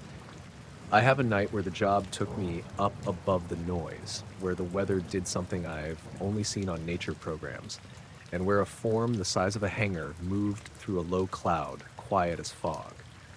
I have the way my hands felt loose in my gloves when it happened, the steady click of the breaker, and the small, stubborn fact that as soon as the grid came back, the sky changed. Every time I drive past Pole 47 now, I find myself unconsciously looking up at the clouds. Mostly, it's just clouds and weather, the kind of sky you talk about with other linemen. Watch that front, it'll burn east. But sometimes, when there's lightning in the distance and a low bank hangs fat and patient on the horizon, my gut tightens and I think about that pale shape and how the world went quiet long enough for me to see it. We started the hike later than we should have. There were 4 of us, me, Aaron, his girlfriend Lindsay, and my cousin Brian. We were camping for the weekend near the Niagara Gorge, a few miles north of Lewiston on the New York side. It was early September, still warm during the day, but cold enough at night that your breath fogged a little. We'd spent the evening down by the river drinking and talking. Aaron had this idea to hike partway up the gorge trail after dark, just to see what it's like. He said the moon would be bright enough to light the path. It sounded stupid, but we were all a few beers in and restless, so we went along. By the time we started walking, it was past 11. The air had that wet, earthy smell that comes off the river at night. Crickets were loud, and the occasional gust of wind would rattle the trees hard enough to make it sound like footsteps. We had 2 flashlights between us, one of those dim headlamps strapped to Aaron's forehead, and a big mag light I'd brought from the truck. The first part of the trail was fine. You could see the river through the trees every now and then, just a black stretch of moving water catching bits of moonlight. The drop-off on the left side made me nervous. The path was narrow, and loose gravel kept slipping under our boots. Around midnight, we stopped to rest at a small clearing that overlooked part of the gorge. The view was incredible, just this wide, dark canyon with the faint shimmer of the river down below. The sound of rushing water echoed up from somewhere deep in the gorge. It was peaceful, until Lindsay said, "What's that?" She was pointing down toward the bottom of the gorge. At first, I didn't see anything, but then Aaron killed his headlamp and the faint glow became obvious. It was orange, like a campfire, but dimmer, more spread out. It wasn't flickering the way fire should. It just glowed steadily, kind of pulsing every few seconds. None of us said anything for a bit. We just stared. It looked far away, but the scale was hard to tell in the dark. My first thought was that maybe someone had set up a camp down there, though I'd never seen anyone camp at the base before. It's steep and hard to reach. Brian said it didn't look like firelight at all. He was right. The glow wasn't reflecting off anything, not the trees or the rocks. It seemed like it was coming from the ground itself. We stood there for maybe 5 minutes watching it. Every so often it would fade, then brighten again, never going out completely. Aaron suggested hiking down a bit to see it better, but the trail narrowed fast and we didn't have enough light. Lindsay flat out refused, so we decided to turn back. That's when I noticed something weird. The air had gone totally still. No wind, no crickets, nothing. Even the river sounded quieter, like it was farther away. I didn't say anything, but the silence made my skin prickle. Aaron must have felt it too, because he whispered, "Do you guys feel that?" A moment later, there was this low hum, not loud, but deep, like it was coming from underground. It lasted maybe 5 seconds, then stopped. The glow pulsed brighter right after, then faded again. That was enough for Lindsay. She started walking back toward camp, saying she didn't care what it was, she just wanted to leave. None of us argued. The hike back felt longer. Every sound we made, boots on gravel, branches snapping, seemed too sharp against the silence. About halfway up, Brian said his phone had lost signal, which was weird because we'd had full bars before. I checked mine. Same thing. No service. When we finally made it back to camp, the fire had burned down to coals. Nobody said much. We each had a drink, then went to our tents. I lay awake for a long time, listening. I thought I heard the hum again once, but faint and far away. I told myself I imagined it. The next morning, we all agreed to hike back down and check the spot where we'd seen the light. It was around 9 a.m., clear sky, sun already warming the rocks. We followed the same path to the overlook and found the landmark, a big boulder with a dead tree beside it, then started carefully down the slope. The trail near the bottom was muddy and overgrown, but eventually we reached the flat area near the riverbank. It took some guessing to find the exact spot we'd been looking at from above, but when we did, we knew right away. There was a circular patch of scorched ground about 15 feet across. The dirt was dark, almost black, and dry to the touch, even though everything else nearby was damp from dew. The edges of the circle were sharp, like something had burned just that section and nothing else. The trees surrounding it were untouched, no singe marks, no fallen branches. Even the grass a few inches outside the ring was green. Aaron crouched down and poked at the soil with a stick. It broke apart easily like ash, but it didn't smell like anything. No smoke, no charred wood, just dust. "What the hell could do that?" he said. We all kind of stood there, waiting for someone to come up with an answer. Brian guessed maybe lightning, but there were no storms the night before, and there was no sign of an impact point or damage to the nearby trees. I tried to picture a campfire, but the shape was too perfect. No rocks arranged in a circle, no leftover wood or trash, just that strange burn mark in the dirt. We stayed down there for about 20 minutes. Lindsay wouldn't step inside the circle. She kept saying it made her feel dizzy just looking at it. When we finally left, I took a few photos on my phone. They came out fine on the screen, but later that night, when I looked at them in my camera roll, they were all slightly off. The images were grainy and washed out, like the light exposure was wrong. The rest of my pictures from that weekend looked normal. That afternoon, back at camp, Aaron brought up the hum again. He said when it happened, he felt pressure in his chest, almost like when you're in an airplane and your ears need to pop. Brian said he hadn't felt that, but he'd noticed a faint vibration under his feet right before the sound stopped. I didn't say it at the time, but when we were down there looking at the circle, I'd felt something similar. Not while standing in it, just when I got close to the edge. A kind of static charge, like the air right before a storm. My hair stood up a little. I told myself it was just my nerves. We ended the trip early that day. None of us wanted to spend another night there. On the drive home, Aaron joked about calling someone from the park service to report it, but we never did. A few days later, I checked online for fire reports or anything about lightning strikes near the gorge that night. Nothing came up. I also tried looking up satellite imagery, but of course, the resolution wasn't good enough to see anything that specific. The last odd thing happened about a week afterward. I was sitting on my porch back in Buffalo, scrolling through my phone, when I thought I heard that same low hum again. It wasn't as strong, just a faint vibration like a truck idling far away, but it stopped me cold. It lasted maybe 10 seconds, then faded. I walked out to the yard and listened. Everything was quiet again. I haven't heard it since. I don't really talk to the others about it anymore either. We all agreed it was probably something explainable, a geological thing, or some industrial runoff causing weird effects, but I know none of us really believe that. Sometimes, when I can't sleep, I look at those photos on my phone. The burned patch is there, clear as day, but every time I zoom in, it feels like I can see faint color shifts in the soil, tiny streaks of orange, almost like the light's still buried under there, waiting. I was driving through farmland in eastern Kansas around 2 in the morning. I'd been on the road since late evening, heading back from visiting my brother in Wichita. It was one of those stretches of highway where you can drive 20 minutes without seeing another set of headlights. Just dark fields on both sides, the occasional windmill, and the low hum of the tires on the asphalt. I wasn't tired, exactly, but I was zoning out a bit, just trying to get home. The only light came from my headlights and the glow of the dashboard. Every now and then, a mailbox or a fence post would flash by. Then I noticed this red light behind me. At first, I figured it was a car way back in the distance. just a single red dot, too far away to tell if it was one tail light or two. But what caught my attention was that it didn't seem to get any closer. I drove another few miles, checked again. It was still there, the same distance back, same brightness. I remember glancing at the clock.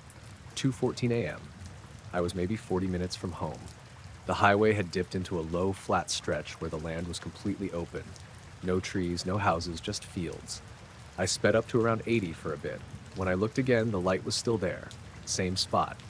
That got under my skin. I slowed down to 60. It didn't close the distance. I braked a little harder, down to 50, and it didn't shrink away either. It just hung there like it was matching me. I told myself it was probably some weird reflection, maybe a distant tower light bouncing off the rear window or something. But when I shifted slightly in my seat, the angle didn't change. The light was behind me, not above or off to the side. After a few more miles, I started to notice how steady it was. It didn't flicker, didn't wobble like a car's headlights on a bumpy road would. Just this fixed, glowing red point in the darkness. I checked the rear view again and again, convincing myself it had to be a vehicle. But no shape, no beams, nothing, just the light.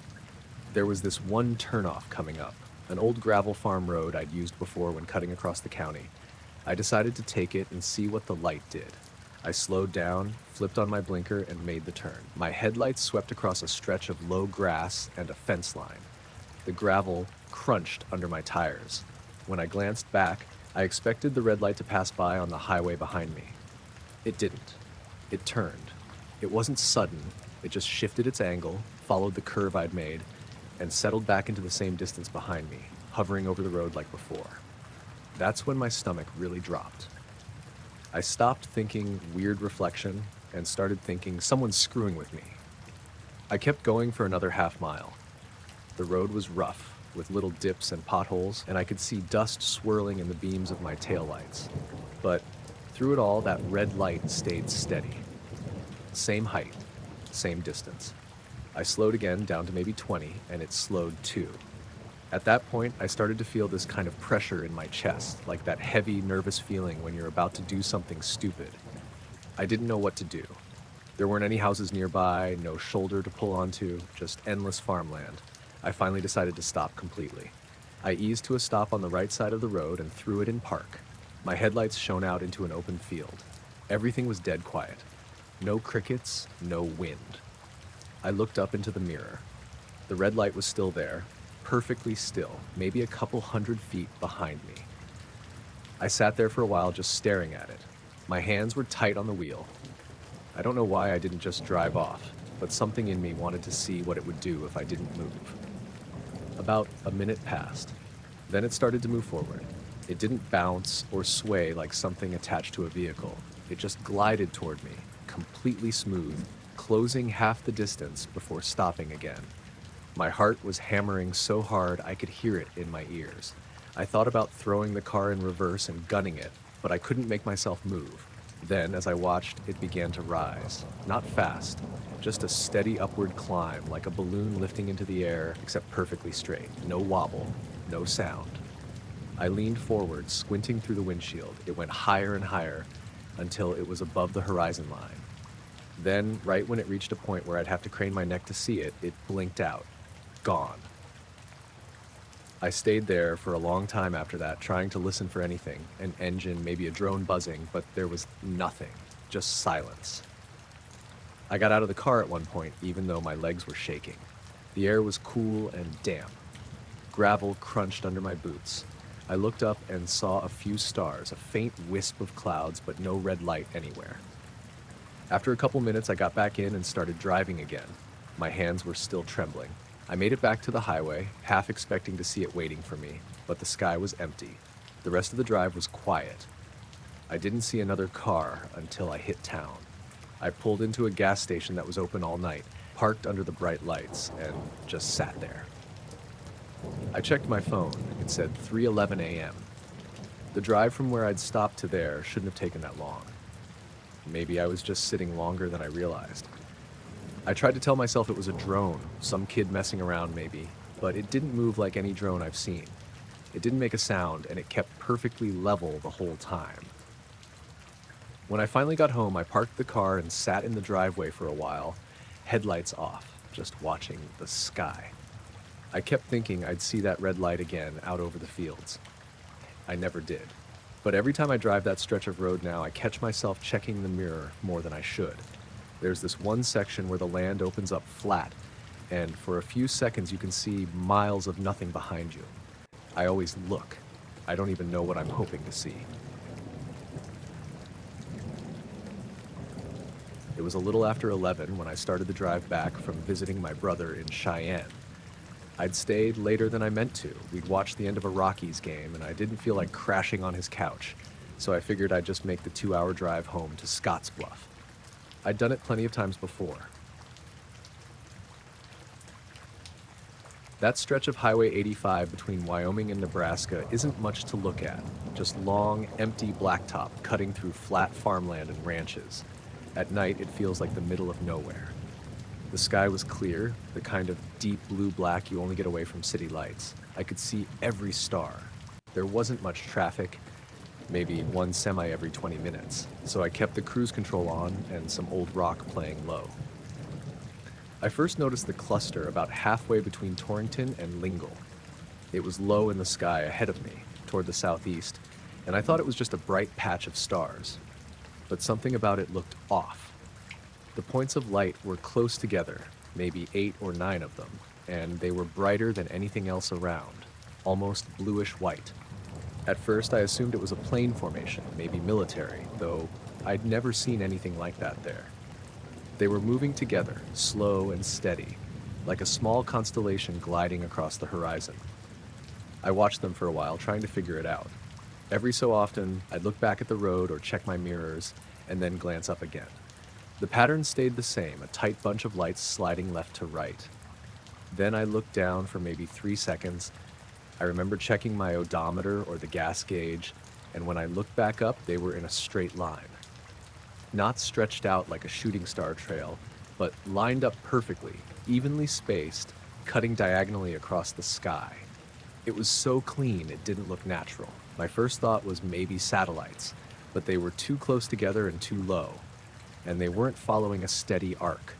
The whole line just drifted slowly, staying the same distance above the horizon. I turned the music down and rolled my window a little. No sound except the tires on the asphalt and wind. For the next 10 minutes, they stayed there, matching my direction like I was pacing them. Once or twice, I thought I saw one light blink out, then reappear. The weirdest part was how they didn't twinkle like stars, just this steady, cold glow. The road was dead straight, and there weren't any good pull-offs, so I just kept driving. After a while, I convinced myself it had to be something explainable, maybe some flight pattern I didn't know about. I was tired too. It was late, and the drive gets hypnotic after a while. A little past Huntley, the lights began to shift again. Slowly at first, then more deliberately, the line bent into a shallow curve, like a smile. Then the ends of the curve lifted upward until the whole formation was shaped like an arc. That's when I pulled over. I eased onto the shoulder, left the engine running, and stepped out. The air was cold, quiet, except for crickets and the faint ticking of my cooling brakes. The lights hung there, silent and perfectly still for a few seconds, then started to move again. Not drifting this time, but shifting in place. The arc folded inward, the points drawing toward the center until they clustered again, back into almost the same tight group I'd first seen. It was strange how smooth it looked. No jerking or flickering, just fluid motion, like something alive. I stared for what felt like maybe a minute. Then everything went black. Not the sky. The sky was still there, but my headlights, the dash, the taillights, even the little red glow from the radio. All of it blinked off at once. The engine was still running fine, but every light in or on the truck was dead. I remember standing there, frozen, my hands still on the doorframe, staring up at those lights while my truck idled beside me in total darkness. The only sound was the low rumble of the engine and my own breathing. Then, just as fast, everything came back on. Headlights, dash lights, radio. The volume blared for a second before I turned it down. When I looked back up, the cluster was gone. The sky was empty. I stood there for a bit, scanning the horizon. Nothing. Just normal stars. Eventually, I got back in and pulled onto the road. I kept checking the mirrors, the sky, half expecting the lights to reappear. They didn't. A few miles later, I noticed the clock on my dash was off. It read 12:43, but my phone said 12:26. I thought maybe it had reset when the power cut out, but it didn't start from 12 live, like it would if the battery disconnected. It had jumped forward, like time had skipped. I didn't think too much about it then, I just wanted to get home. The rest of the drive was quiet, but something felt different. The air in the cab felt heavier, like the pressure had changed. My ears kept popping even though I wasn't gaining elevation. I remember glancing in the mirror and catching a faint flash. A single white light far behind me, low on the horizon. I couldn't tell if it was a distant car or something else. When I finally hit the Nebraska line and the first gas station appeared, I pulled in just to have lights and people around. The cashier was some kid, maybe 19 or 20, earbuds in, scrolling on his phone. I asked if they'd had a power surge a little while ago. He said no, everything had been fine. On my way out, I looked up again. Clear sky, nothing moving. When I got home around 1:30, I parked and sat there for a minute before going inside. My hands were shaking just slightly. I noticed my headlights flickered again when I killed the ignition. Not completely off this time, just a quick dim. That bugged me enough that I checked the battery terminals the next day. Everything was tight, no corrosion. The truck started fine, lights normal. I kept thinking maybe I'd seen some new kind of satellite thing, and I even looked up those Starlink trains, but they move in one direction in a perfect line and vanish over the horizon. What I saw changed shape. It moved too slow for that, too deliberate. A week later, driving home from work, I saw something faintly similar. Just two bright points low in the sky, moving together. For a second, I thought it was happening again. But then one light turned red and I realized it was a plane banking toward the airport. I laughed out loud, more out of relief than anything. Still, that first night has stuck with me. I keep trying to remember if I could have mixed up where the stars were, or maybe the power cut was just coincidence. But the way those lights rearranged, perfectly geometric, like they were following some pattern, I can't explain that part away. Sometimes I'll drive that same route late just to test myself. I'll glance out at the horizon, half hoping I won't see anything unusual. But every time, when I catch a glimpse of a bright cluster or a distant plane, I feel that same pull in my gut, that quiet waiting feeling, like I'm not done with whatever I saw that night. And I'll watch a little too long, just to make sure the stars stay where they're supposed to.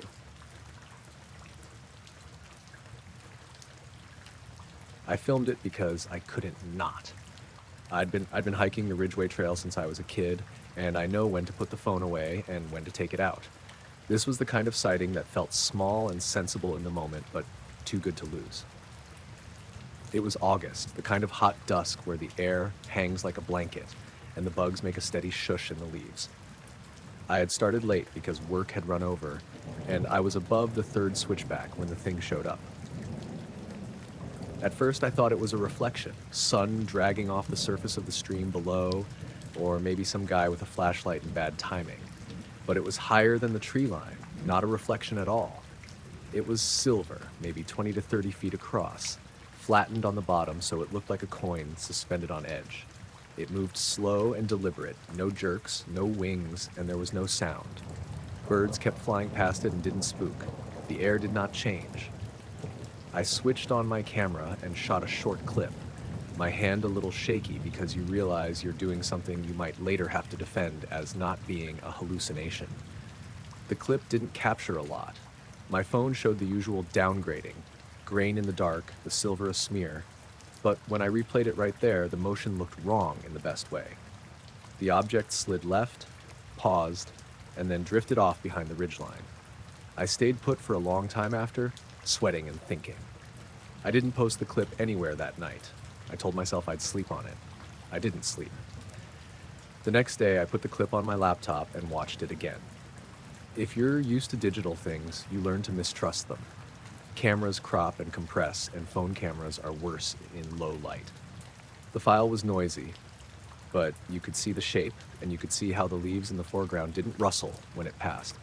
I sent it to Ben, who runs the outdoor blog I write for. and he replied in 5 minutes with the kind of joke only people who know each other well make. Either you found a mirror factory in the sky, or you've had one too many trail beers.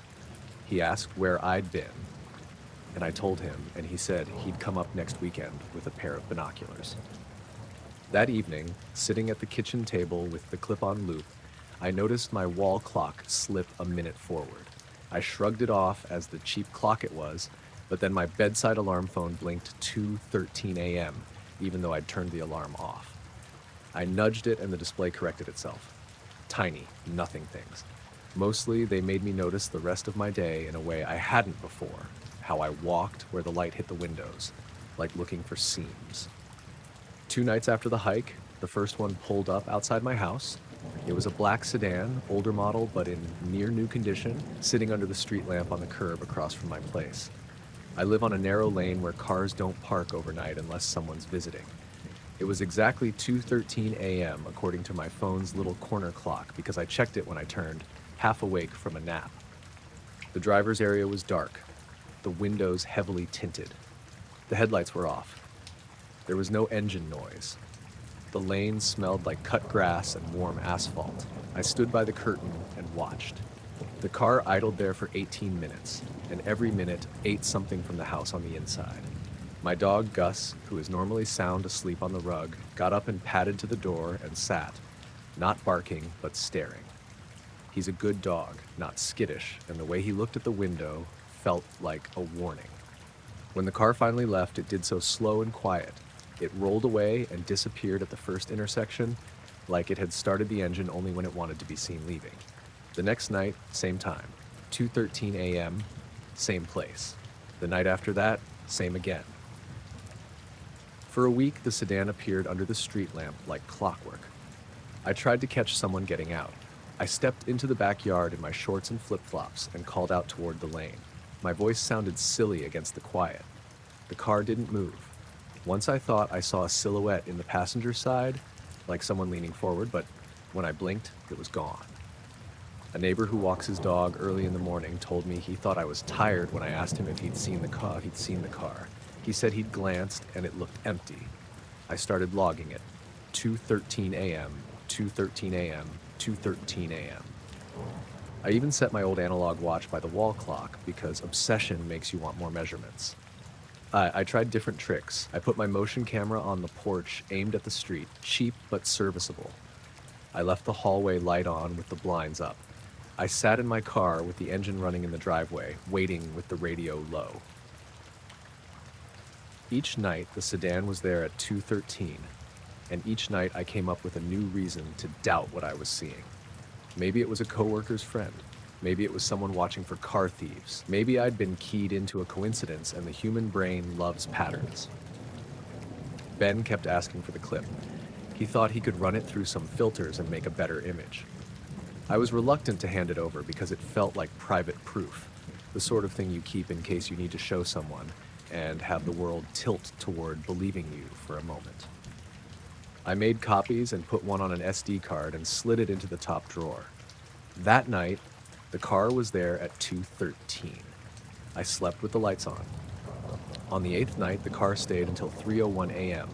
I noted the change with a small kick of adrenaline, and then at 3:02, the car turned and came down the block and eased to a stop opposite my house.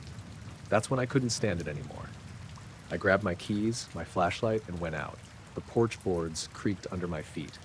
Gus followed me, but stopped at the threshold. He is not a confrontational dog. The car's windows were black. The license plate looked ordinary, but when I trained my flashlight at it, the plate reflected like any plate would, and then the digits looked wrong.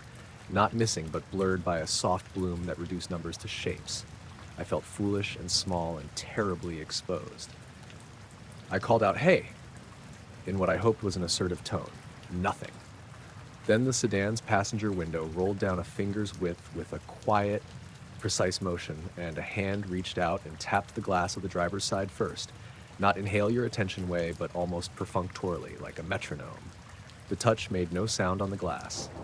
No one opened a door. No one stepped out. The car idled with radioactive patience. I stood there a long minute, waiting for a human reaction, for the shuffling of feet or the buzz of a phone.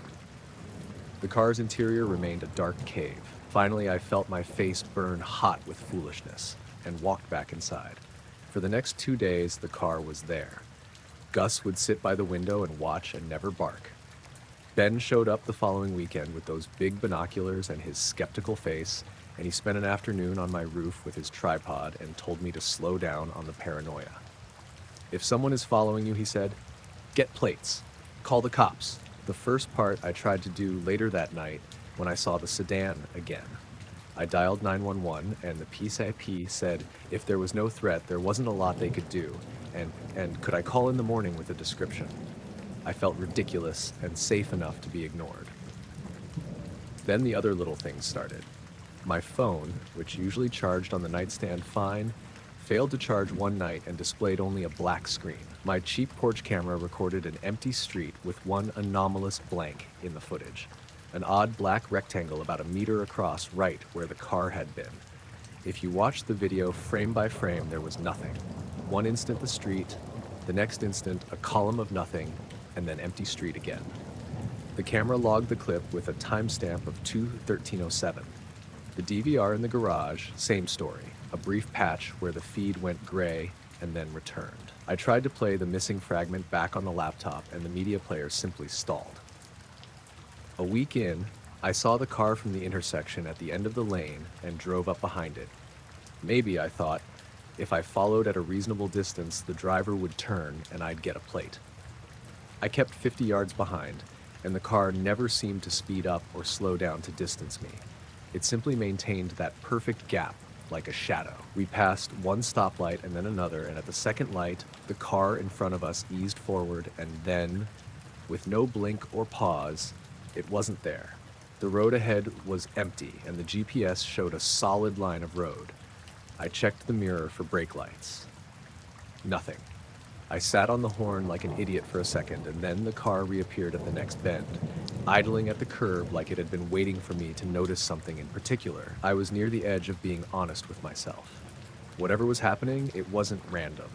It wasn't a person playing a prank, unless the prankster had money and the patience of a saint. Then they came to the door. It was a Tuesday. Rain like someone was rinsing the world. Gus thumped his tail but didn't bark when the knock came. It was 2:13 a.m., which I only noticed because the digital clock on my microwave flickered awake the moment the knock started. There were 3 of them, measured and clear on the front step. I opened the door and 2 men were standing in the dark, black umbrellas folded like swords at their sides, long black coats over suits. They were not at all what you expect in a late-night doorstep glare.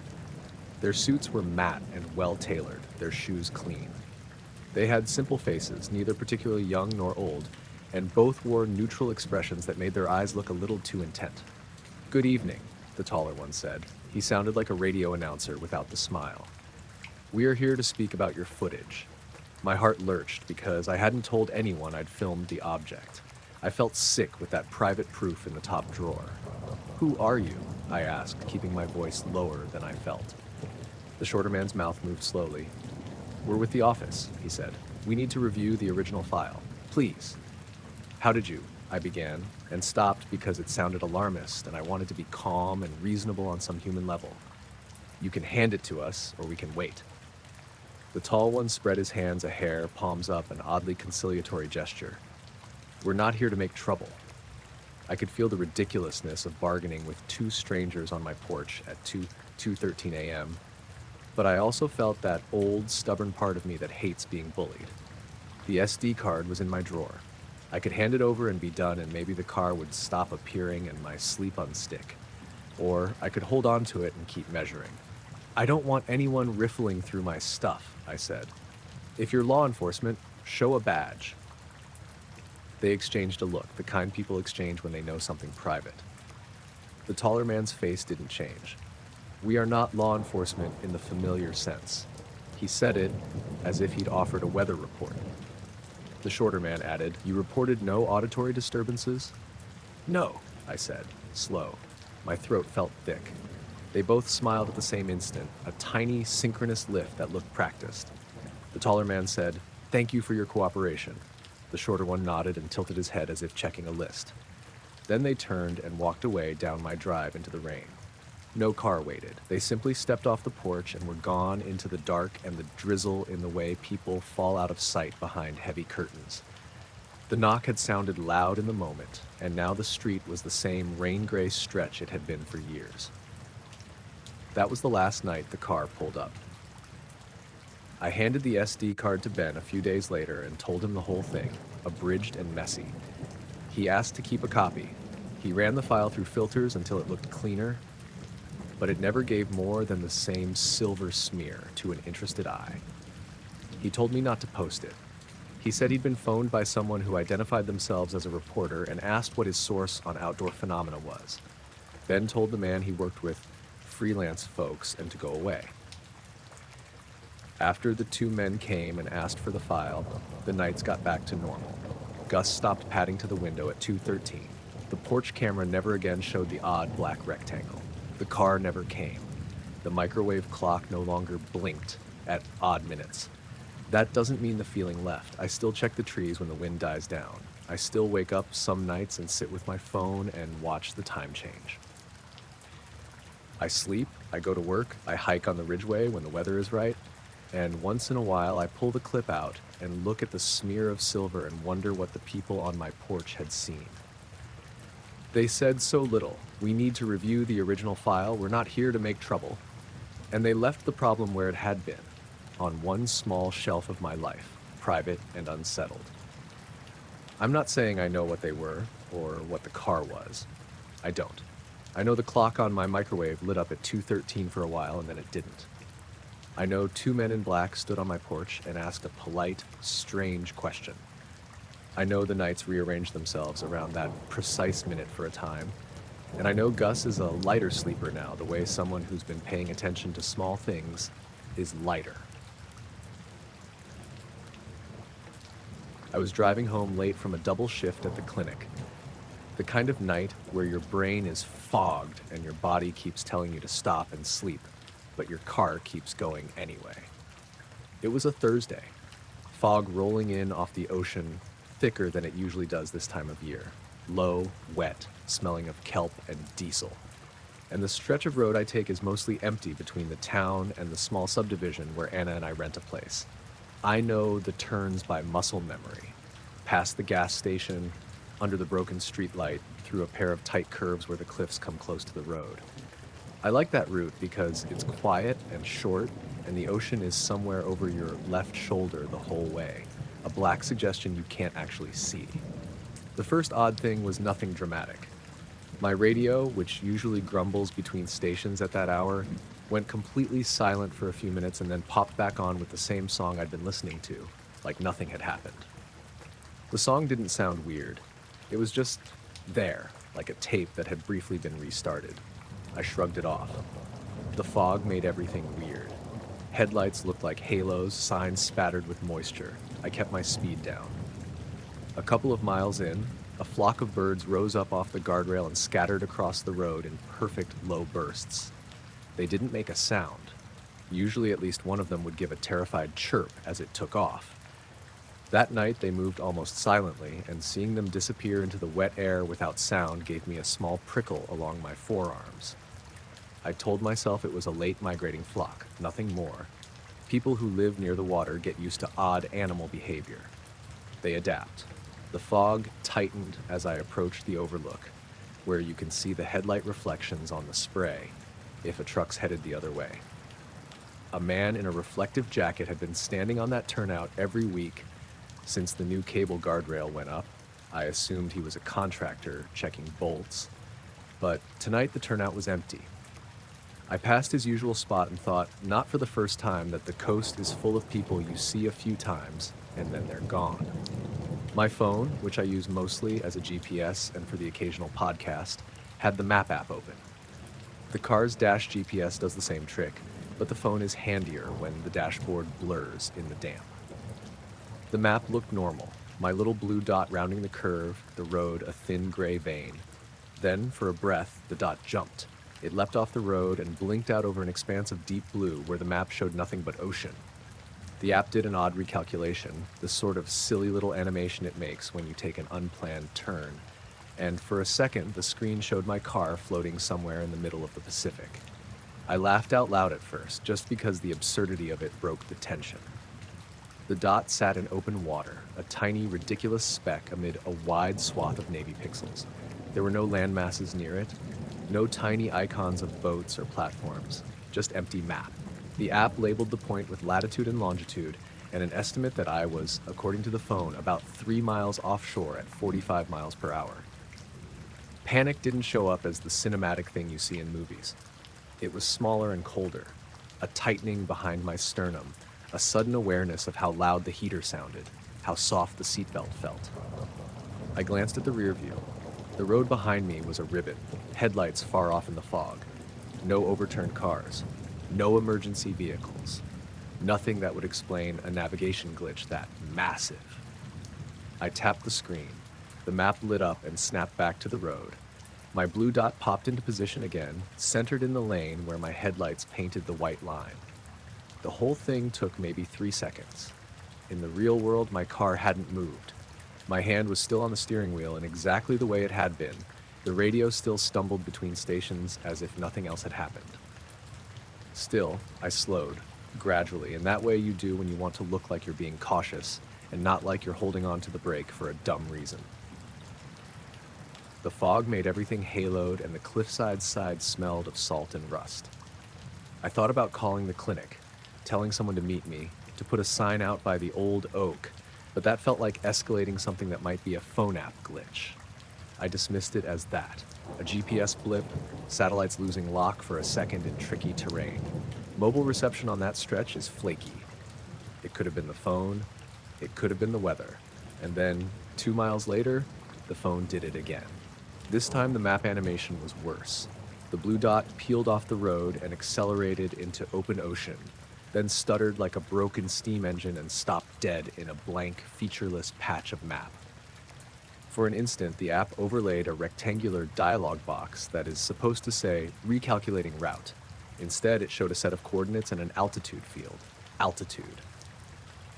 The idea of altitude on an app I used to find my way home was a ridiculous misfit, like seeing a snow line in a desert. My hands tightened on the wheel, knuckles white under the thin driving gloves, because the phone wasn't just making noise now, it was suggesting another reality. I pulled onto the shoulder, more abrupt this time, and killed the engine. Fog pressed against the windshield like breath. Every stray sound was amplified. A far-off gull, the steady thump of my own heart. The phone screen stayed alive, displaying that absurd ocean dot, like a photograph of a lie. I tapped the app until it closed, then reopened it. The map was normal. The blue dot was back on the road. GPS satellites, I thought. Software. Settings. I went through the motions, turned the app off, toggled location services, looked at the phone system time, checked for updates. Everything appeared normal. Battery at 63%, 2 bars of signal, no warnings, no error messages. After a couple of minutes, I started the car and eased back into traffic. The world returned to smaller strangenesses. An old cat slinking across the outside lane that would have normally darted away into someone's yard, but instead kept to the edge of the asphalt like it had a reason to be there. The streetlight at the second corner, the one that usually flickers, was steady and bright. The one after that was dim, as if someone had nudged a dial between the poles. My watch buzzed, a calendar reminder I'd set that morning, and its time matched the stove clock in the house. The phone's map didn't misbehave again. When I pulled into our driveway, Anna was at the window, sleeves rolled up, mug in hand, small, domestic relief. She asked me if the clinic had been busy. I told her it had, and then because I knew she'd ask and because it reflects how we share small anxieties, I held the phone up and showed her the last bit of the map where the app had briefly pictured me in the water. She laughed a little, because that's what she does to steady me. GPS is weird, she said. Maybe your phone's just drunk. We both laughed, and I felt a part of the tension slide away. I wiped the phone screen, set it on the counter, and we went to bed. The next morning, I pulled up the location history in the map app because part of me wanted proof, a clean explanation. The app showed my entire route, the gas station, the 2 curves, that turnout where the contractor usually stands, then a continuous line into the driveway. No ocean dips, no sudden coordinates. I checked the phone's system log and the diagnostics. Nothing flagged. The car's dash computer, which records speed and engine data, showed the same. Continuous drive. No stops except the one where I'd pulled over on the shoulder. There was no logging of an excursion into the water. I told a coworker about it at lunch, one of those lean in, you ever have your GPS freak confessions. He nodded and told me about a time a cop car's dash said he was driving in a cornfield in Nebraska while he was on a highway in Iowa. We traded stories like that, small mechanical betrayals that didn't amount to anything more than a story. He said satellites and terrain and weather could conspire to confuse receivers. He shrugged and returned to his sandwich. It's been a few weeks. The road is the same ribbon along the cliff, and the fog still comes in from the ocean like a slow river. I take the same turns. I know the houses, the spots where the road's edge crumbles, the little pullouts where kids sometimes lean to look at the water. The phone's map app hasn't misplaced me again. Maybe I had a fluke of software and weather and sheer bad timing. Maybe some satellite pinged wrong and my phone decided to play a mean joke. But every time I pass the overlook now, I slow down a little, even when Anna's not waiting up at the window. I check the mirrors more than I used to. There's a small, steady unease sometimes, a fuzz like static under conversation, and I notice more things. The silence of birds sometimes, a porch light that flicks off at just the wrong second, the way the fog sits heavier near the cliff than it does over the road. Nothing that proves anything, nothing to name.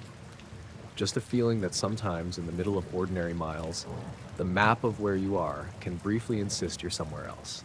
That's all. It's not dramatic, it's not done to terrify you. It's just enough to make you look at the ocean at night and remember that maps are guesses, not guarantees.